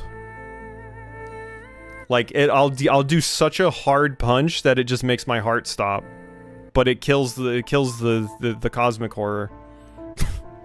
The old god, whatever this is. Stay tuned for updates on the final release by joining our Discord, following us on social media, or joining a newsletter. If you'd like to carry your progress, please save your game now. Okay. Yeah. Yes, maybe it was your prior choices, but other people seem to have gotten more options. Okay, that makes sense. Because if it's like a big branching path thing, but then maybe they didn't get stuff that I got because of my mysticism path and stuff. But if it's tied to your previous choices, that makes sense to me. Because there's a lot of other things that I could have done. Like, if I had sacrificed somebody else instead of myself to Chris, like, you know, there's that. There's a lot of different ways it could have gone. But like I said, I'm happy with my path. I am just shocked that that was the entire chapter 5, though. But I think the reason it took so long and the reason they maybe had to split it up was possibly because it's like we're reaching stuff where there's so many branches that it must take them an eternity to write all of the possible versions of this. Like, there's so many branches in the story, and they clearly do stuff. They change things. So creating a, like, storyline and branching timeline and stuff that works with all of your different choices is pretty crazy. I still don't know how I could have possibly died. The only thing I could think of that would have possibly killed me this chapter is trying to murder the baby while Julius had a gun trained on me. That was really the only time that I was like, this will get me killed. The only other thing would maybe have been getting aggressive with the cops or something. Maybe that would have gotten me shot.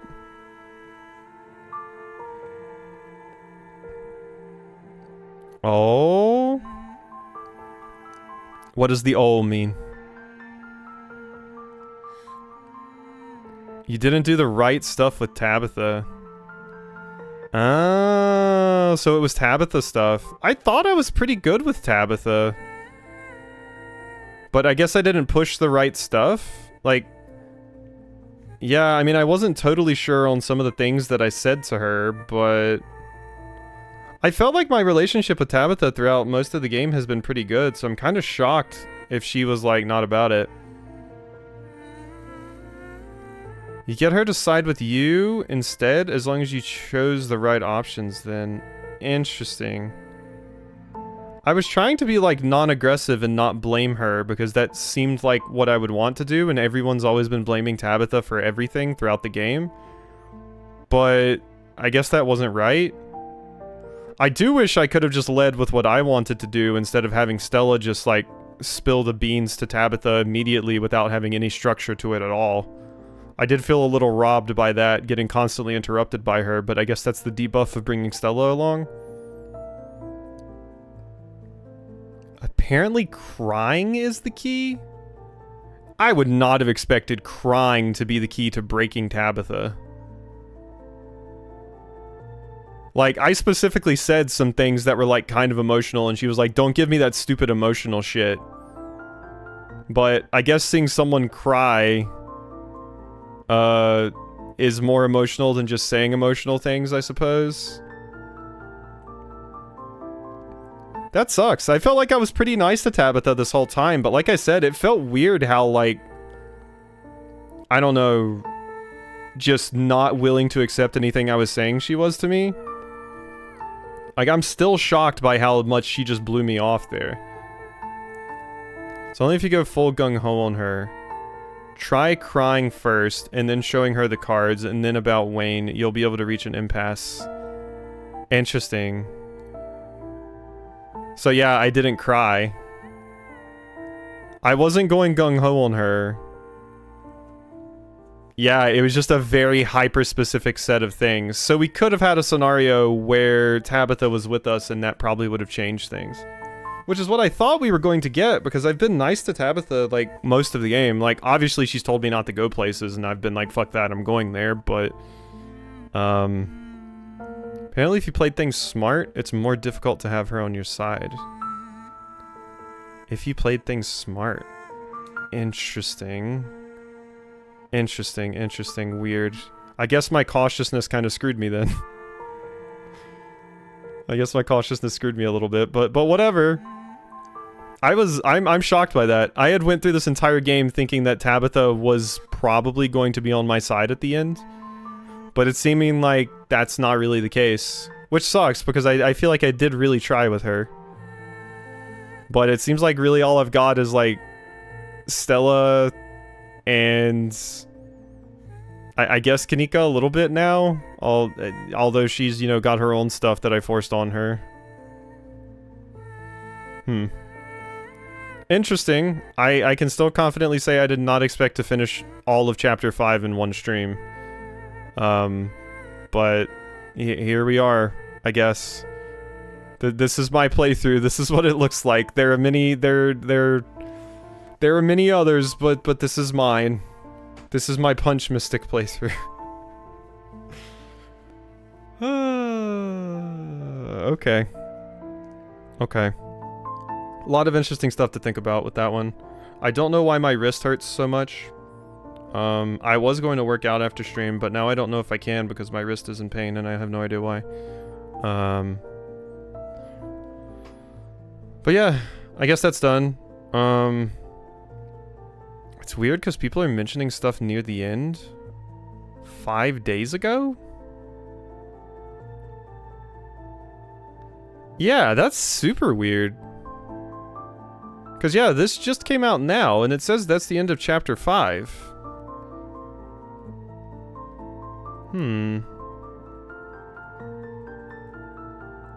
Let's make sure there's no extra dialogue after this. Continue. Nope, it just takes me back. There's a hardcore mode?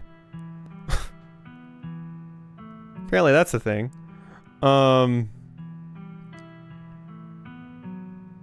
Continue?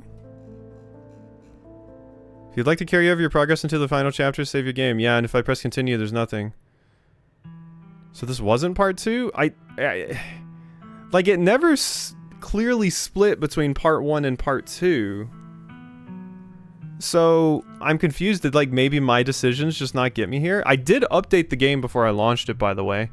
But just in case, let me close the game and make sure there's not an update.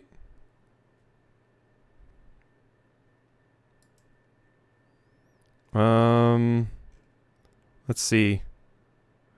Apparently 0.1% of people have finished episode 5 with mystical and powerful build. Yeah. No. I have 2 achievements. One of them says finish episode 5 and another one says actually finish episode 5. And the finish episode 5 talks about the baby, so that must have been the first half. And then actually finish episode 5 refers to the witch, which was the stuff with Sybil.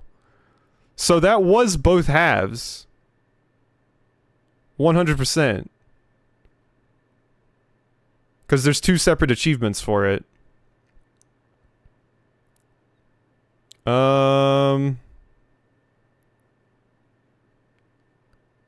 Yeah, so many of the achievements I have are incredibly rare. I guess denying Sybil cut out a lot of stuff. Kind of disappointing. They said this episode would be as big as, like... Yeah, it is weird. Like, I'm kind of shocked at how quickly I got through it. Wait, the game does have an update? It just updated with an update. I shit you not. An update... It just asked me to update.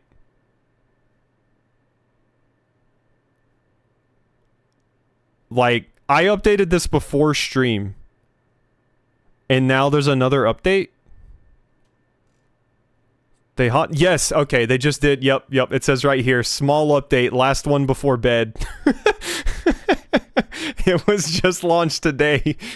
So that's the update I just got. They literally patched something while I was streaming. Apparently there was some bug that they just fixed. I mean, I'll launch the game again just to make sure. But yeah, I am like kind of surprised by the length of it. But maybe it was the Tabitha bug? Maybe. Cause like I said, it did seem really weird just how like standoffish she was with me. Yep, no, that's it. That's all of chapter 5. I have completed it.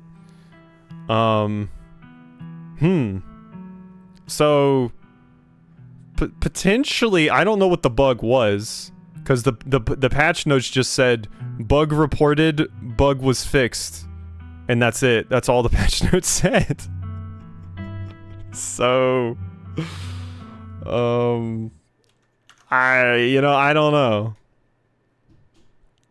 I don't know. That's it.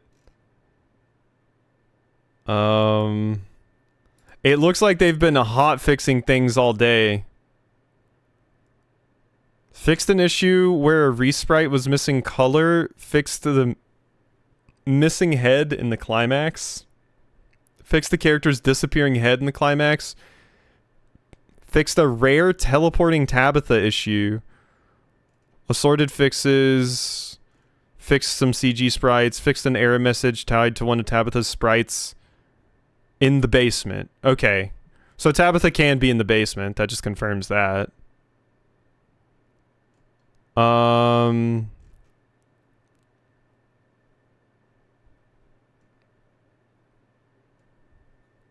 Interesting.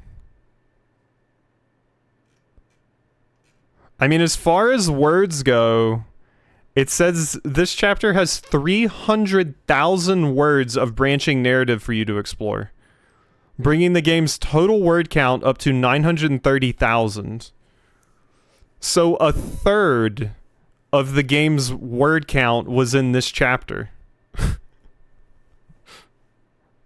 I think the game just branched that much. Like, this is a big chapter, but it's because there's so many different things people could do. Yeah, it was just all in the different branches. So like, I guess technically it is the longest chapter by word, but not by like length of like actually playing it. But maybe other people's would have been longer. Because yeah, I definitely missed out on Tabitha coming to the basement with me, but I think that's all I missed out on that. I wonder if they'll ever give players a branch map after the end of the game. Would be cool visualizing all the branches. Oh, I hope so. I love like what Tactics Ogre and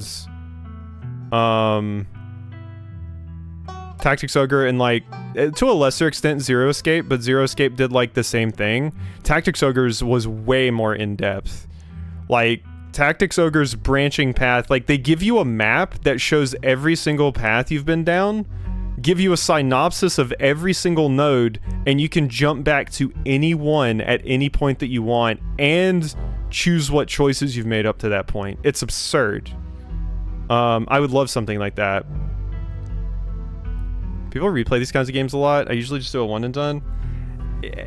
I feel like if I did a replay of this, I would basically just do all of the opposite choices of what I'm currently doing right now and choose different stats. It's kind of like, do people replay Disco Elysium? It's like, yeah, they might, just to, instead of going like a mechanics and physical instrument build, they go like an empathy and something else build.